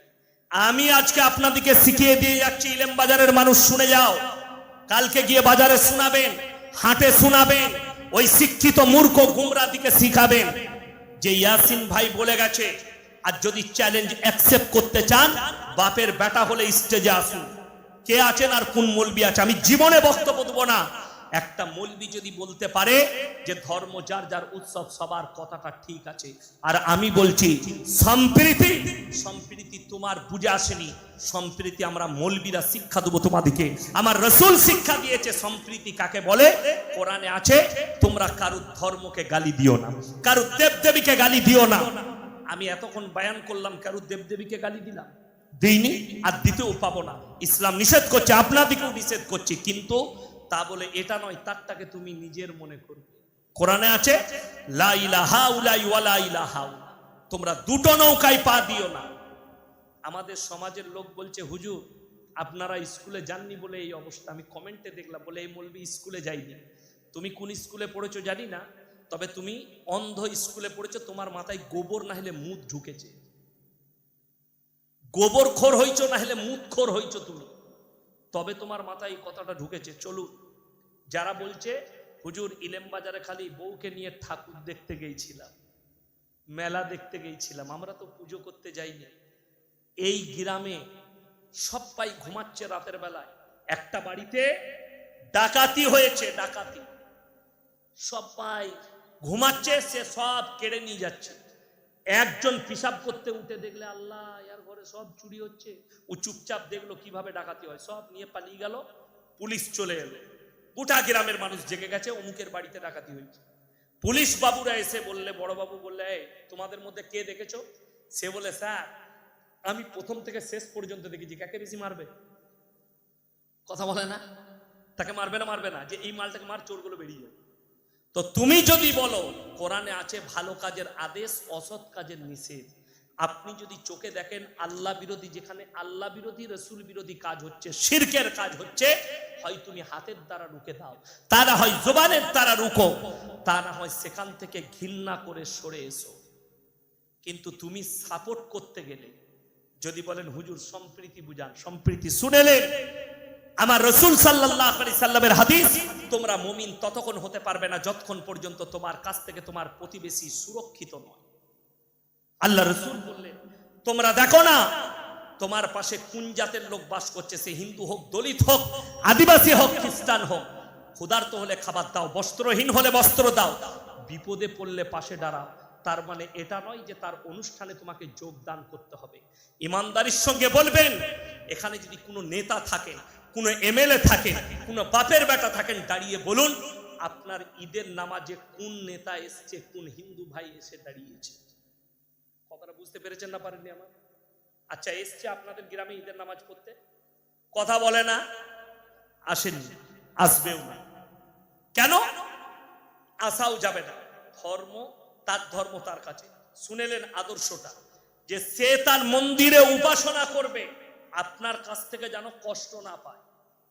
তার মন্দিরে আরতি হবে, তার মন্দিরে ঘন্টা বাজবে, তার মন্দিরে পুজো হবে, আপনাদের কাছ থেকে যেন ডিস্টার্ব না হয়, কষ্ট না পায়। আপনার মসজিদে আজান হবে, নামাজ হবে, এটাই হচ্ছে হিন্দুস্তানের সংস্কৃতি। আর যারা বলছে, যদি কোনো অমুসলিম ভাই আমার বয়ান শুনছেন এখানে বসে, তাদেরকে অনুরোধ করে বলে যাচ্ছি ভালো করে শোনো, আমাকে গালি দেওয়ার আগে আমি ডিবেট করি, আমি হিন্দু মুসলিমের বিভেদ করতে আসিনি, আমি খালি ধর্মটা বুঝাতে এসেছি। যে মুসলিমরা পুজোয় ফিতে কাটতে যায়, যে মুসলিমরা পুজোর মণ্ডপে যাচ্ছে, আর আপনি মনে করছেন এটাই হচ্ছে অরিজিনাল মুসলমান, তো তোমার মুখে পিশাব করতে যাচ্ছে, সে তোমার ভোট পাওয়ার জন্য তোমার ওইখানে গেছে, তোমার পুজোর মণ্ডপে তোমার ভোটটা নিবার জন্য গেছে। আর মুসলমানদের ইফতারি পার্টি বলুন আর ঈদের নামাজ বলুন, যে নেতারা আসে হিন্দু নেতারা, তারা ভোট পাওয়ার জন্য ভেকা করতে আসে তোমার আল্লাহকে ভালোবেসে। এটা আমি চ্যালেঞ্জ ছুড়ে বললাম। কেস করুন, আমি কোর্টে কেস লড়বো আপনার সাথে, সেইখানে প্রমাণ করাবো তুমি কত বাপের বেটা। আমি চ্যালেঞ্জ ছুড়ে বলে গেলাম। কোরআনে আসবে, কোরআন শোনাবে, আর পরে যাদের বাড়িতে আছে সূরা বাকারা, আলিফ লাম মিম, তারপরে উলাইকা, তারপরের পৃষ্ঠা, তৃতীয় পৃষ্ঠা, ওয়াইজা লাকুল্লাযীনা আমানু ক্বালু আমান্না ওয়াইদা খালাউ ইলা শায়াতিনহিম ক্বালু ইন্না মাকুম ইন্নামা নাহনু মুস্তাহজিউন। হে আমার নবী বলে দাও, যে বেঈমান কাফেররা আপনার দস্তরখানে বসে আপনার পাশে দাঁড়ায় আর বলে আমরা আল্লাহকে ভালোবাসি, পেছনে গিয়ে তারা বলে আমরা তো শুধু মজাক করতে গিয়েছিলাম। আল্লাহু ইস্তাহজিউ বিহিম ওয়া ইয়ামুত্তুহুম ফি তুগয়ানিহিম ইয়ামাহুন। হে নবী বলে দাও তারাই আমার সঙ্গে মজাক করেনি, আমি আল্লাহ মজাক করেছি, তাদেরকে ঈমান দান করিনি। ইফতারিটা কার জন্য? রোজদার না বেরোজদার? কথা বলে না, রোজদারের জন্য। আর আমাদের দেশে ইফতারি পার্টি হয়, কারা বেশি বসে? বেরোজদার। আর মনে মনে চিন্তা করে সালা আজানটা এখনো দিচ্ছে না, বে মুয়াজ্জিন দিয়ে দিলে তাড়াতাড়ি খেয়ে পালিয়ে যাবো, চিন্তা করে না করে। আর শুনেলেন কোরআনে আছে লাআল্লাকুম তাত্তাকুন ইয়া আইয়ুহাল্লাযীনা আমানু কুতিবা আলাইকুমুস সিয়াম কামা কুতিবা আলাল্লাযীনা মিন ক্বাবলিকুম লাআল্লাকুম তাত্তাকুন। তোমরা সিয়াম পালন করবে, তোমাদের তাকওয়াকে আল্লাহ বাড়িয়ে দিবেন। কখন? যখন মানুষ ইফতারিকে সামনে বসে অপেক্ষা করে। কার? আল্লাহর হুকুমের, সময়ের অপেক্ষা করে, তখনই তোমাদের ঈমান বেড়ে যায়, তাকওয়া বেড়ে যায়। আর যে বেরোজদার তার কি মনে মনে হবে? আজানের অপেক্ষা করবে সে? আজকে ইসলাম তো মজাক হয়ে গেছে। আপনি ভেবে দেখুন, আমাদের সমাজ যেন অল্প পয়সায় নামাজ হয়, অল্প পয়সায় যেন ইমাম পাওয়া যায়, অল্প পয়সায় মুয়াজ্জিন পাওয়া যায়, তাই না? বহু জায়গায় এক এক জায়গায় জলসায় যায় তো আজান শুনে এমন হাসি পায়, আল্লাহ ফেরেশতারা থাকবে তো আজান শুনে। কি বুঝলেন?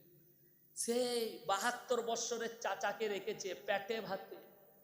কি পেটে ভাতে? মানে দুবেলা ভাত খাবে আর মসজিদে ঝাঁট দিবে আর আজান দিবে। চাচা আজান দিচ্ছে, আল্লাহু আকবার,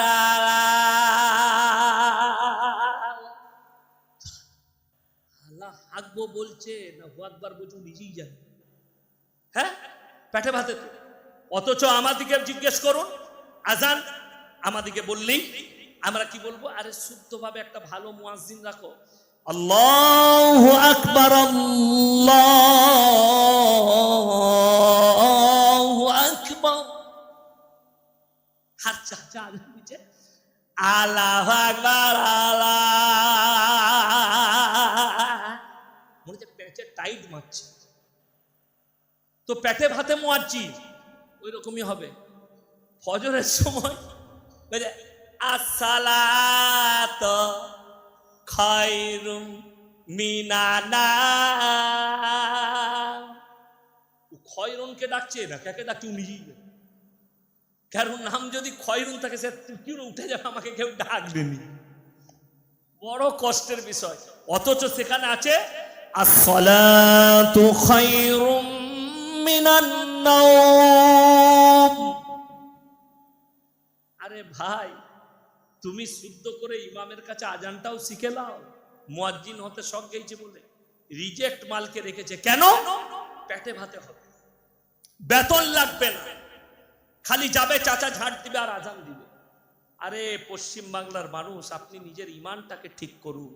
আপনি কার প্রতি দুনিয়ায় মহাব্বত রেখেছেন আর দিনের প্রতি আপনার অনীহা চলে এসছে, যার কারণে ইসলাম এই জায়গায় পৌঁছেছে। বেঈমান কাফেররা কি করে জাল বাঁধলো আমাদের ওপরে? জাল বেঁধেছে এইটার কারণেই। আপনি দিনের ওপরে অনীহা এনেছেন আর দুনিয়ার ওপরে মহাব্বত এনেছেন। আজকে দেখি মানুষ দুনিয়াতে, কোরআনে আছে ওমাল হায়াতুদ দুনিয়া ইল্লা মাতাউল গুরুর। দুনিয়া হচ্ছে তোমাদের জন্য সম্পূর্ণ ধোঁকা। দেখলেন দুনিয়ায় মহাব্বত করলে কি হয়? যতজন চাকরিজীবী জামাই দেখে বিয়ে দিল তারা এখন ইন্দুর মারা বিষ খুঁজে বেড়াচ্ছে। কত কষ্ট! চাকরি চলে গেছে, বাতিল করেছে কোর্ট, তুমি চাকরিজীবী জামাই ছাড়া বিয়ে দিবে না। আমাদের সমাজে দেখেছেন বিটির বিয়ে দিবে, ছেলে কি করে গো? একবারও কোনো বিটির বাপ জিজ্ঞেস করেছে ছেলে 5 ওয়াক্ত নামাজি কিনা, ছেলের বাপ নামাজি কিনা, ছেলের পরিবারে দিনদারি আছে কিনা? এটা জিজ্ঞেস করে না, জিজ্ঞেস করে পয়সা কিরকম আছে। কি বুঝলে? ওই জন্যে আমি বলে যাই, বহু আহলে হাদিস ঘরের মেয়ে, বহু দেওবন্দি ঘরের মেয়ে বেরেলি ঘরে বিয়ে দিয়েছে, যাদের 4 তালাক হয়ে গেছে কবরে সিজদা না দেওয়ার কারণে। গুনে নিবে ঠিক বললাম না ভুল বললাম? অশান্তি ভোগ করছে। আমার বর্ধমান জেলার ঘটনা, মেয়েকে বলেছে পীরের পায়ে চুমু খেতে হবে, মেয়ে বলেছে জীবনে এটা করতে পারবো না, ছাড় হয়ে গেছে, মেয়েটাকে তালাক দিয়েছে। পীরের জন্যে বউকে তালাক দিয়েছে। আর একজন এক হারামখোর বিয়ের পরে বলেছে তার বউকে, তোমার সঙ্গে আমি শুতে পারবো না। বলে কেন? বলে না, তুমি বউ হিসাবে থাকবে, তোমাকে খাওয়াবো দাওয়াবো, টাকা পয়সা সব দেবো, কিন্তু তোমার সঙ্গে আমার শোয়া যাবে না। কেন? বলে আমার পীর সাহেব মানা করে। যেমন তোর ওই হারামজাদা পীরকে নিয়ে আসবি, তাকে একবার জবাই করবো কসাই খাবে। এই হারামখোরদের জন্যই এরা পীর সেজে আছে। এদের থেকে ভণ্ড পৃথিবীতে আর কেউ নেই, এদের থেকে দুর্বল আর কেউ নেই। এরা মানুষের ঈমানকে ধ্বংস করছে। সেই মেয়েকে ছাড় দিয়েছে পীরের কথা শুনে, যে ওই মেয়ে তোমার বিয়ে করা যাবে না। আপনি ভাবতে পারে আমাদের কোন মৌলবি বলতে পারে যে তুমি আলেম হইছো বলে তোমার আর বিয়ে করা যাবে না? কে বললে? মানুষকে যৌবন দিয়েছে আল্লাহ তাআলা। ওই জন্য তো রাসূল আকরাম সাল্লাল্লাহু আলাইহি সাল্লাম নিকাহ করেছেন, 11টা বিবাহ করেছেন। অনেক জনার মনে মনে হবে, অনেক জ্ঞানী লোকদের মনে মনে হয় 11টা কেন বিবাহ করেছে। আরে তুমি আঙ্গুল তুলছো, রাসূলের উপরে 11টা বিবাহ করেছে, কিন্তু তোমার হিম্মত নেই যে তুমি আঙ্গুল তুলো। बागेश्वर धाम बाबा के একজন জিজ্ঞেস করছে, বাবা श्री किशन जी के कितने बीबियां थी? তিনি বলছেন 16,108 बीबियां थी। আপনি বলুন, একটা ভারতবর্ষের ওই হারামের আওলাদ গুলো যারা রাসূলের বিরুদ্ধে কথা বলছে, ইসলামের বিরুদ্ধে আর কোরআনের বিরুদ্ধে, মুসলমান 4টা বিয়ে করলে তার বিরুদ্ধে কথা বলছে, 16,108টা বিয়ে করেছে, তার বিরুদ্ধে বলার ক্ষমতা নাই, ফাঁসি হয়ে। আমরা বলতে পারি না তোমরা রাসূলকে গালি দাও, আমরা শ্রী কিষণ জি কে, শ্রী রাম জি কে আমরা গালি দিতে পারি। কেন? এটা আমাদের আখলাক নয়। কারো ধর্মকে গালি দাও, কোন মহাপুরুষকে গালি দাও, এটা ইসলাম ধর্মে নেই। আমরা গালি দিতে পারি। আমার গ্রামের ঘটনা, গত 3-4 দিন আগে দুর্গা ভাসান ছিল না, দশমীর দিনে আমার গ্রামের একটা দাড়ি টুপিওয়ালা ছেলে গাড়ি চালায়, কলকাতা ধর্মতলা থেকে একজনকে আনতে গিয়েছে, তার গাড়িতে ভাঙচুর করেছে, তার টাকা কেড়ে নিয়েছে, তার কলার ধরে বলেছে জয় শ্রীরাম বল। এটা বাস্তব বলেছে। সে আমাকে বলল, আমরা এখন আর কিচ্ছু করা যাবে না, তোমাকে ওইখানেই দাঁড়িয়ে কেস করতে হতো। কলকাতায় যে জায়গায় হয়েছে ধর্মতলায়, সেইখানের যে পুলিশ চৌকি ছিল সেখানে কেস করতে হতো, আর কিছু বলা যাবে না। আপনি জায়গায় জায়গায় দেখতে পাবেন কি অবস্থা চলছে। এর জন্য দায়ী খুদ মুসলমান। তুমি কালমার উপরে টিকে যাও, আল্লাহর কসম করে বলছি তাদের চাকা তাদের উপরে ঘুরে যাবে। তুমি ইমানের উপরে টিকে যাও। কেন? আজকে দেখে বহু হিন্দু ভাই মাজারে যাই না, আমার কাছে প্রমাণ আছে। যদি বলেন একটা দামি লোকের নাম করেন, ভারতের একটা দামি লোকের নাম হচ্ছে অমিতাভ বচ্চন। ঠিক বললাম না ভুল বললাম? দামি লোক। আমার কাছে দামি লয়, ভারতের লোকের কাছে দামি। আমার কাছে দামি হচ্ছে একটা বড় স্কলার ইসলামের, একটা বড় আলেম আমার কাছে দামি, একজন বড় শেখ আমার কাছে দামি, কিন্তু তারা আমার কাছে দামি নয়। যদিও ভারতের কাছে দামি। সেই লোকটা ছেলের বিয়ে হলো, বৌমাকে নিয়ে কোথায়? আজমিরে গেছে আশীর্বাদ নিতে।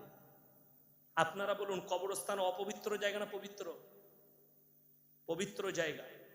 আচ্ছা, যদি এটাই হয় অপবিত্র অবস্থায়, তাদেরকে জিজ্ঞেস করো তো ফরজ গোসল কটা, কি গোসলের ফরজ কটা, গোসলের সুন্নত কটা জিজ্ঞেস করো।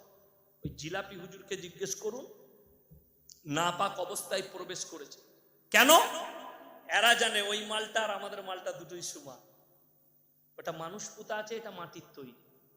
আপনাকে বীরভূমে দেখিয়ে দেবো, গাছতলায় ঘোড়া রেখে চাদর টেঙে আগরবাতি মোমবাতি দিয়ে সিজদা করছে।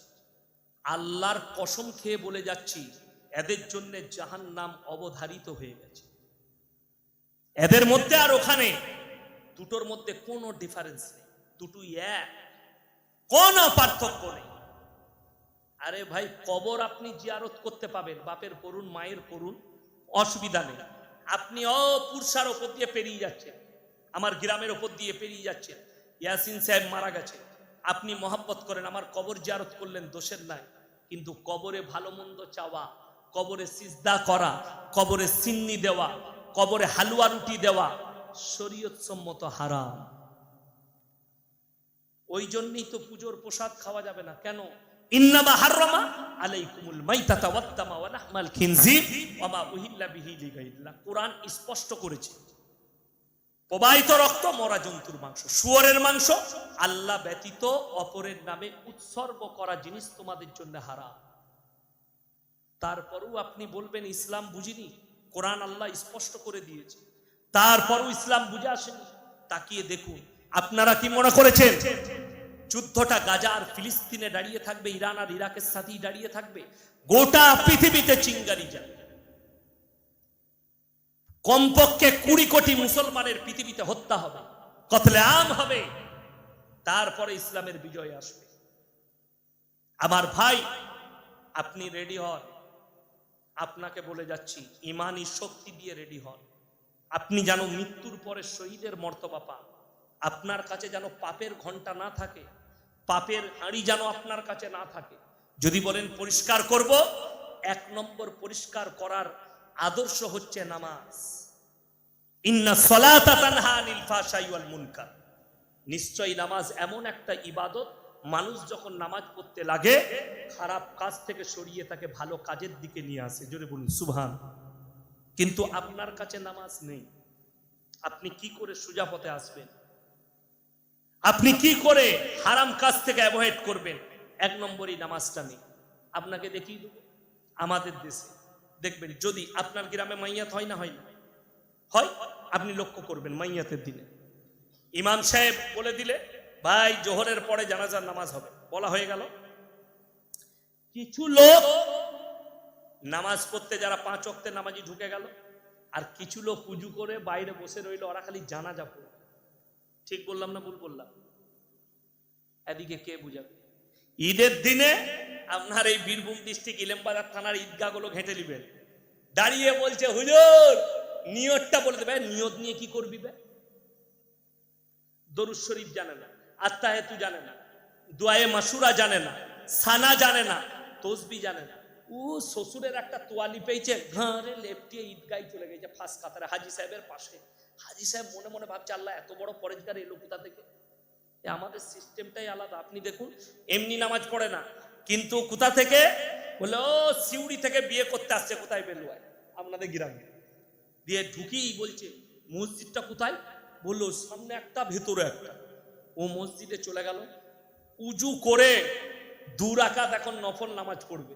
ইমাম সাহেব মনে মনে করলো আল্লাহ আচ্ছা জামাই পেয়েছে পরেজগার, কি বুঝলেন? 2 রাকাত নামাজ পড়লো। জোহরের সময় হারামখোর গাছতলায় বিড়ি খাচ্ছে মাঠে, আর নামাজ পড়বে না। কথা বুঝতে পারেননি? ও বিয়ে করার লেগে খালি 2 রাকাতের মাল। এই সোনা দানা গাদা পড়ে এসছে, পাশে বসে আছে, ইমাম সাহেব এসছে ইজাব কবুল করাবে। তখন বুনাই বলছে সোনার আংটিগুলো খুলে দে, খুলে দে।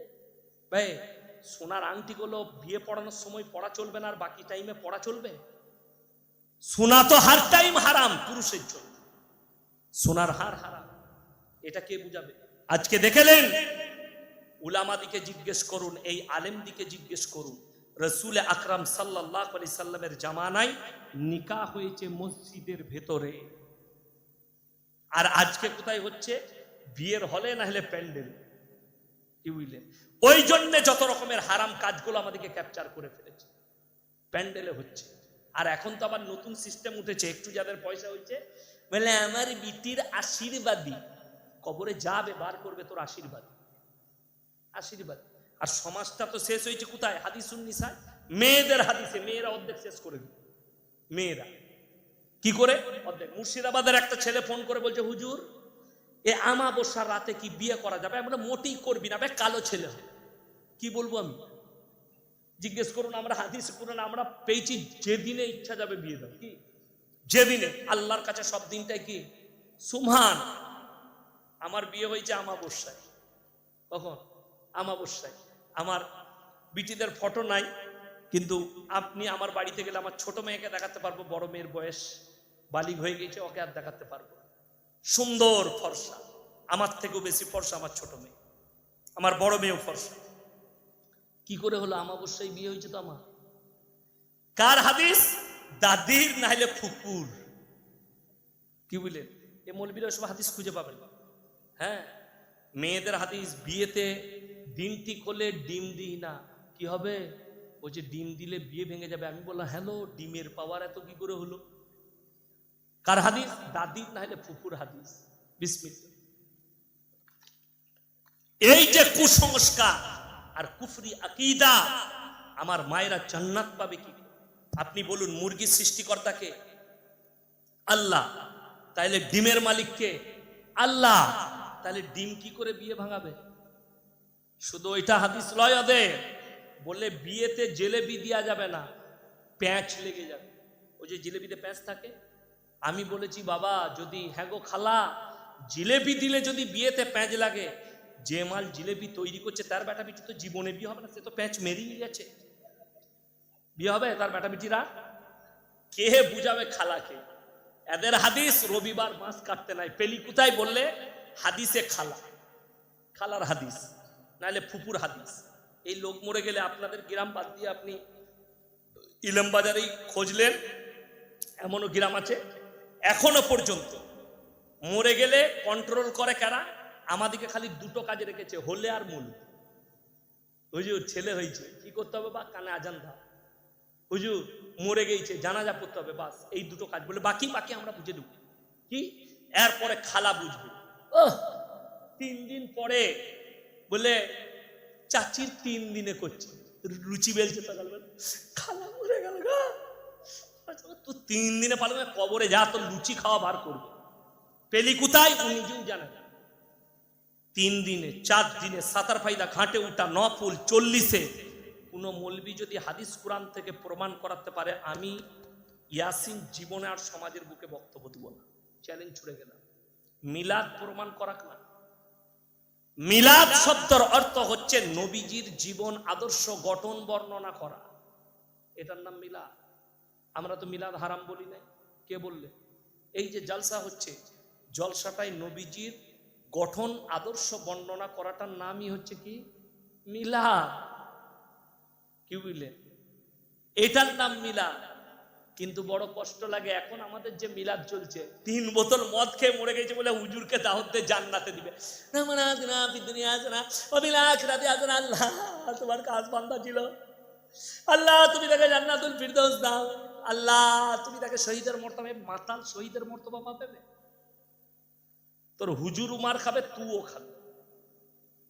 মাতাল কি করে শহীদ পাবে? গাঁজার আসরে মারা গেছে, তাকে কি করে তুমি দোয়া করে পার করাচ্ছ? কুফরি করে জীবনটা কাটিয়েছে, তাকে কি করে জান্নাতে দিচ্ছ? আল্লাহর রাসূলকে আল্লাহ নিষেধ করেছে, মা কানা লিন নবিয়্যি ওয়াল্লাযিনা আমানু আন ইস্তাগফিরু লিল মুশরিকিন ওয়ালাউ কানু লি কুরবা।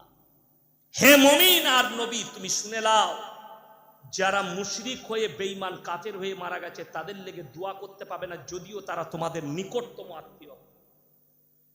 আর আপনি কি করে বলছেন পার করি দেব? আপনি কি করে বলছেন? এমন ভাবে মিলাদের দাওয়াত হচ্ছে, মনে হচ্ছে ওর বাপের বিয়ে। চাচাকে, ফুপুকে, বুনাইকে, বিয়াইকে দাওয়াত দিয়ে আসছে, আমার বাপের মিলাদ, মনে হচ্ছে ওর বাপের বিয়ে হচ্ছে, দিয়ে খানা করছে। 40 দিনে মিলাদ পড়ানো কাঁচা বিদআত। আমি বলে গেলাম চ্যালেঞ্জ ছুড়ে, যদি কোনো মৌলবি বলতে পারে যে না 40-এ করা যাবে, আমি জীবনে আর সমাজের বুকে বক্তব্য দেব না। এতগুলো মাদ্রাসা আছে, যত আলেম আছে, বীরভূম ডিস্ট্রিক্ট চ্যালেঞ্জ দিলাম। আর গুটকাখোর, আপনাদের পাশেই একটা রাজ্য আছে ঝাড়খণ্ড। এই ঝাড়খণ্ডে একটা মুফতি আছে, তার নাম হচ্ছে জাহাঙ্গীর। সে 3 জনকে এনি টাইম গালি দিয়ে যাচ্ছে। আমি আছি, আর মুমতাজুল আছে, আর একজন আছে, 3 জনকে এনি টাইম গালি দিচ্ছে। সে এক জায়গায় বলেছে, আরে ইয়াসিন বলেছে খাতনার খানা করা যাবে না। আমি তাকে বলেছি যে তুই নুনু কাটার খানা খাবি, তা আমার কি? তুই খা, তোদের তো ওই করেই পেট চলে, সিন্নি খাওয়া, নুনু কাটার খানা। আরে মুসলমানি হবে, মুসলমান তাকে ভালো করে ছেলেটাকে সাজিয়ে ঘোড়ায় চাপিয়ে ঘোড়ার গাড়িতে গোটা গাঁ ঘুরুচ্ছে, ঢোল বাজিয়ে। কি না কাল সকালে আর নুনু কাটা হবে, আর সেই খানা খাবে কে? গুটকা খোর আর জিলাপি হুজুররা খাবে। বড় কষ্টের বিষয়। নিয়ে যাও সুন্নত তরিকা। হলো সময় হলো, ডাক্তারকে ডাকলেন, সঙ্গে সঙ্গে ভাই মুসলমানি দিতে হবে। হাজামকে ডাকলেন কিংবা ডাক্তারকে, দিয়ে দিলেন। ফজরের পরে মুসলমানি হয়ে গেল, বাড়ির লোক জানলো, হয়ে গেল। কিন্তু এই গুটকাখোররা খানা খেতে পাবে না, এদের পেট ভরবেন। আমি কালকে বলেছি, এই লোক মরে গেলে দেখবেন ইমাম সাহেবকে সকালবেলায় আপনার এলাকায় দেখে দিবেন, অনেক গ্রাম আছে, সকালবেলায় ইমাম সাহেবকে কি বলছে, হুজুর আমার বাপের কবর জিয়ারত করতে হবে, চলুন। আর হুজুর গিয়ে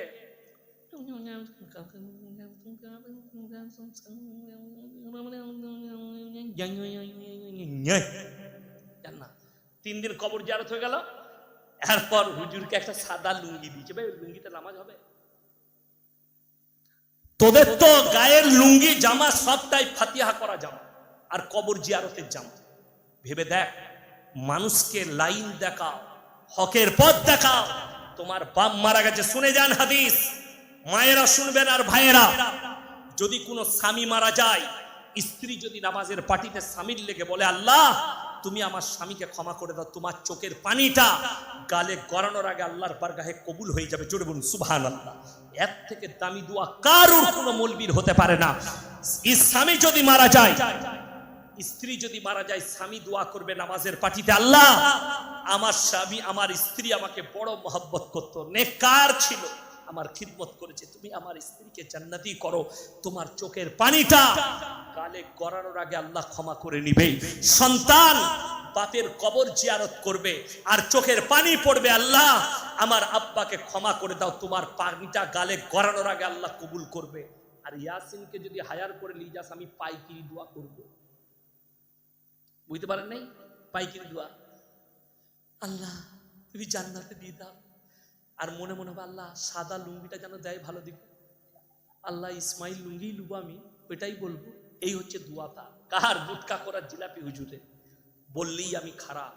আরে ভাই, তুমি কবর জিয়ারত করতে পারলে না, আপনাদিকে বলে যাচ্ছি, সন্তানকে দ্বীনি শিক্ষা দেন, যেন আপনি মরে যাওয়ার পরে আপনার কবরটা আপনার বেটা জিয়ারত করতে পারে। আপনার সন্তানকে এমন শিক্ষা দেন, আপনি মরে যাওয়ার পরে যেন আপনার সন্তান দাঁড়িয়ে জানাজার নামাজটা আমি আমার বাপের জানাজা পড়া, সেইটুকু জ্ঞান নেই। মৌলবি হায়ার করতে হচ্ছে। আপনি বলছেন আমি ইসলাম পেয়েছি, কষ্টের বিষয়।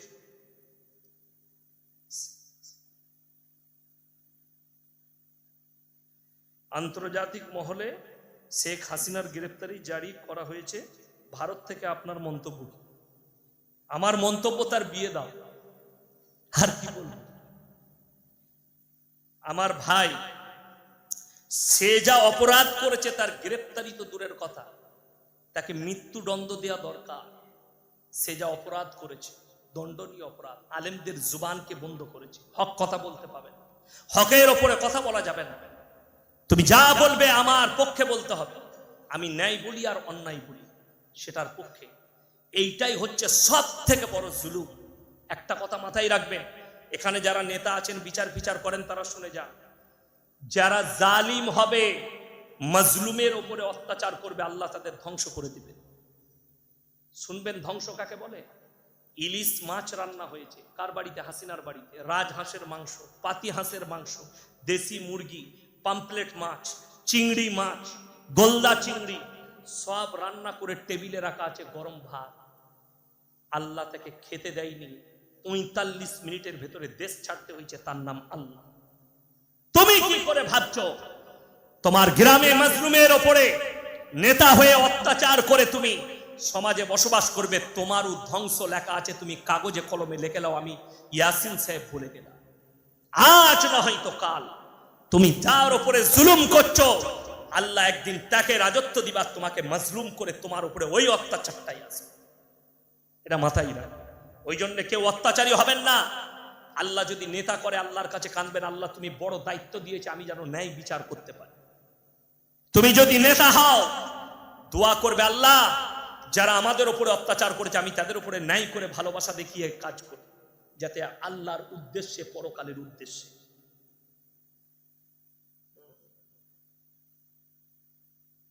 আজহারির মধ্যে আজহারি সঙ্গে কোলাকুলির জন্য 2 সুন্নি বক্তা ঈমান হারালে আপনার মতামত কি? আমি তো প্রথমেই বলেছি, গুটকাখোর জিলাপি হুজুর, এই 2 জন বক্তা বাংলাদেশে, এগুলো বেরেলি বক্তা, এরা মিজানুর রহমান আজহারির সঙ্গে এবং আরো অনেক আলেম ছিল, সেখানে বলে দিই কতবকার আলেম ছিল, দেওবন্দি, আহলে হাদিস, জামাতি ইসলামী এবং বেরেলিদের মধ্যে এই 2টো আলেম এসেছিল যারা তার সঙ্গে আল আজহার বিশ্ববিদ্যালয়ে পড়াশোনা করেছে, বন্ধু হিসাবে ডেকেছিল। এদের একজন মৌলবি ফতোয়া দিয়েছে যে তাদের ঈমান চলে গেছে, তারা কাফের হয়ে গেছে, তওবা করে কালমা পড়েছে। তা আমি বলবো, ভাই শুধু কলমা পড়লে হবে? তোদের বউগুলো তালাক হয়েছে, ওটা কি করবি আগে? কথাটা বুঝতে পারেন? ঈমান চলে গেলে তো বউ তালাক হয়ে যাবে, তাহলে বউগুলো কি করবে? এখন দেখো ভেবে, তোমার যে হুজুর ফতোয়া দিয়েছে তাকে দিয়ে হালালা করিলাম। তসলিমা নাসরিন বলেছে, ভারত আমাকে থাকতে না দিলে আমি কোথায় যাব? আমার থাকার জায়গা নেই, তোমার সব থেকে ভালো জায়গা হচ্ছে জাহান্নাম, গলায় দড়ি দাও, নাহলে বিষ খেয়ে নাও। কথাটা বুঝতে পারেননি? এই তসলিমা নাসরিনের জন্য যদি কেউ এতটুকু কোনো মুসলমান সাপোর্ট করে, সে বেঈমান হয়ে যাবে, ঈমান চলে যাবে। কেন? এই মেয়েটা রসুলের বিরুদ্ধে খুব খারাপ খারাপ কথা, আল্লাহর বিরুদ্ধে খারাপ কথা বলেছে। এই মেয়ে নাস্তিক, এর হিম্মত নেই, ইসলামের বিরুদ্ধে বলেছে। আমি তসলিমা নাসরিনকে বলেছি, যদি তোমার সত্যিকারী বাপে জন্ম দিয়ে থাকে তো কোনো হিন্দু দেব দেবীতার বিরুদ্ধে বলে দেখাও একবার ভারতে থেকে, তারপরের দিনই অ্যারেস্ট হবে, ফাঁসি হয়ে যাবে। আর একটা কথা মাথায় রাখবেন, যে জিনিসের চর্চা বেশি সেই জিনিসের দাম বেশি। ইসলামের চর্চা এখন পৃথিবীতে বেশি, তার একটা দলিল শোনায়। बागेश्वर धाम बाबा के একজন রিপোর্টার জিজ্ঞেস করছে कि बाबा हम आपसे एक आंकड़ा पूछेंगे। कौन सी आंकड़ा? बोले 2015 से 2021 तक का जो आंकड़ा है। कौन सा आंकड़ा? दूसरी धर्म से इस्लाम को अपनाया, दूसरी धर्म से सनातन को अपनाया। বিশ্বাস করবেন না, আপনার সুবহান আল্লাহ বলতে মন যাবে। রিপোর্টার রিপোর্ট দিচ্ছে कि 2015 से 21 तक हिंदुस्तान में दूसरे धर्म से लोग इस्लाम को अपनाया 13 लाख। जोरे बोलूं ना सुभान अल्लाह, 13 लाख। और दूसरी धर्म से सनातन को अपनाया सिर्फ 30,000। बाबा कितना अंतर है? बाबा तो बोलते आसमान और जमीन का अंतर है, बराबर। तो भेबे नाओ, ইসলাম যদি এত খারাপ হয়, 5 বছরের ভেতরে 13 লাখ কি করে ইসলাম কবুল করে নিল? কেউ কি জোর জবরদস্তি নয়, কারুর গর্দনে তলোয়ার ঠেকানো হয়নি। শুনেন, খোরাসান থেকে রাসূলের হাদিস, একটা দল বের হবে যোদ্ধা, তারা যুদ্ধ করতে করতে আল আকসায় ঝান্ডা গাড়বে, গোটা পৃথিবীতে তখন ইসলামের ডাঙ্কা বেজে যাবে। জোরে বলুন সুবহানাল্লাহ। আপনি কি করে রুখবেন? বিসমিল্লাহ। কি করে রুখতে পারবেন? রুখতে পারবেন না। আপনি কি মনে করছেন এই মোবাইল কত লাভ হয়েছে আপনারা জানেন না? এই মোবাইল আসার পরে ভারতের কাছে ডাক্তার জাকির নায়েক টেররিস্ট, বিদেশে যারা পালিয়ে গেছে তারা সব টেররিস্ট, আতঙ্কবাদীর তকমা দিয়েছে। কেন? কালকে দেখতে পাবেন আমিও অ্যারেস্ট হতে পারি। কিন্তু আমাদের এই বয়ান হক কথা হিন্দু, দলিত, আদিবাসী, খ্রিস্টান সব পায়ের কাছে পৌঁছাচ্ছে। এইখানে আপনারা তো শুনছেনই শুনছেন, কোটি কোটি লোক এই মোবাইলের দ্বারা তাদের কাছে দাওয়াত পৌঁছে যাচ্ছে। জোরে বলুন সুবহানাল্লাহ। আর কতজন যে ইসলাম কবুল করছে আপনারা অনুভব করতে পারবেন। ওই জন্য ইসলামকে রুখা যাবে না। পৃথিবীর যারা রুখতে চাইছে, যারা মনে করছে, আসামের মুখ্যমন্ত্রী বলছে হামারা মিশন হ্যাঁ ইসলাম কো মিটা দেंगे, শত চেষ্টা করেও মিটাতে পারবে। মিজানুর রহমান আজহারি আবার মালয়েশিয়া ফিরে গেছে, তিনি কি আর মেহফিল করবেন না? তিনার দাওয়াত হলেই তিনি মেহফিল করবেন। আমিও জানুয়ারিতে ইনশাল্লাহ যাচ্ছি, দোয়া করবেন। এবং আবার উনিও আসবেন, কিন্তু উনি এখন ওখানেই থাকছেন, ওখানেই সেটেল আছেন। পরে ইনশাল্লাহ আবার ভোট হয়ে গেলে তখন তিনি দেশে ফিরবেন।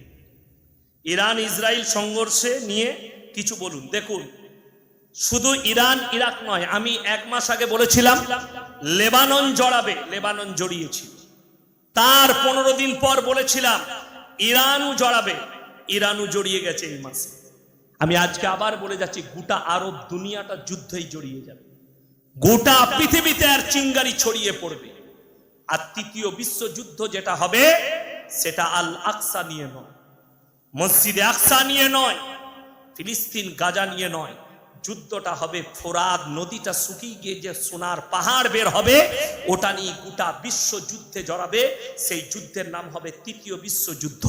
আর সেই যুদ্ধটা হবে শুধুমাত্র পরমাণু যুদ্ধ। অর্ধেক দুনিয়া ধ্বংস হয়ে যাবে। যে কটা লোক বেঁচে থাকবে তারা সবাই ইসলামের ছায়াতলে আসবে। জোরে বলুন সুবহানাল্লাহ। আচ্ছা, বেলোয়ারা বোরজাহানের স্ত্রী মিঠুর মা, আচ্ছা 1000 টাকা তিনি মসজিদে দিয়েছেন, অসুস্থ আছেন, সবাই দোয়া করবেন আল্লাহ তিনাকে সুস্থতা দান করুন। তিনার যে ওষুধ খেলে ভালো হবে আল্লাহ সেই ওষুধের কাছে পৌঁছে দেখ, যে ডাক্তারের কাছে পৌঁছালে আল্লাহ ভালো হবে সে ডাক্তারের কাছে পৌঁছে দেখ। আপনারা আমার জন্য দোয়া করুন, আমি আপনাদের জন্য দোয়া করি। দেখুন, লাস্টে যারা কমিটির ছেলে আছে তাদের অনেকজনের মন ভেঙেছে যে দুর্যোগ হলো, বৃষ্টি হলো। আল্লাহ যেটা করেন মঙ্গলের জন্য করেন, এটা মাথায় রাখেন। এটার মধ্যে মঙ্গল আছে, এটা মেনে নেওয়ার নাম হচ্ছে ঈমান। ওই জন্যে নাসিম ভাই কোথায় আছে কি জানি, কোথায় বসে আছে।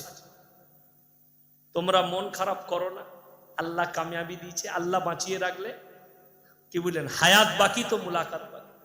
বীরভূম আমার ঘর, আমার বোনের বিয়ে দিয়েছি 7 তোড়ে, কি বুঝলেন, আমি আপনাদের কাছের মানুষ। অন্যান্য জেলায় আমি রেট করি টাকালেই, কিন্তু বীরভূমের সঙ্গে আমাদের আলাদা মহব্বত আছে। টাকা পয়সা বলি না, খরচাটুকু লি। দোয়া করবেন আমার জন্যে, আমাদের মাদ্রাসার জন্যে। আমি যে নিয়ত করেছি আল্লাহ যেন কবুল করে। বেঈমান কাফেরের হাত থেকে আল্লাহ আমাদেরকে হিফাজত করুক, আমাদের ঈমানকে হিফাজত করুক। আমিন। ওয়া আখিরু দাওয়ানা আনিল হামদুলিল্লাহি রাব্বিল আলামিন।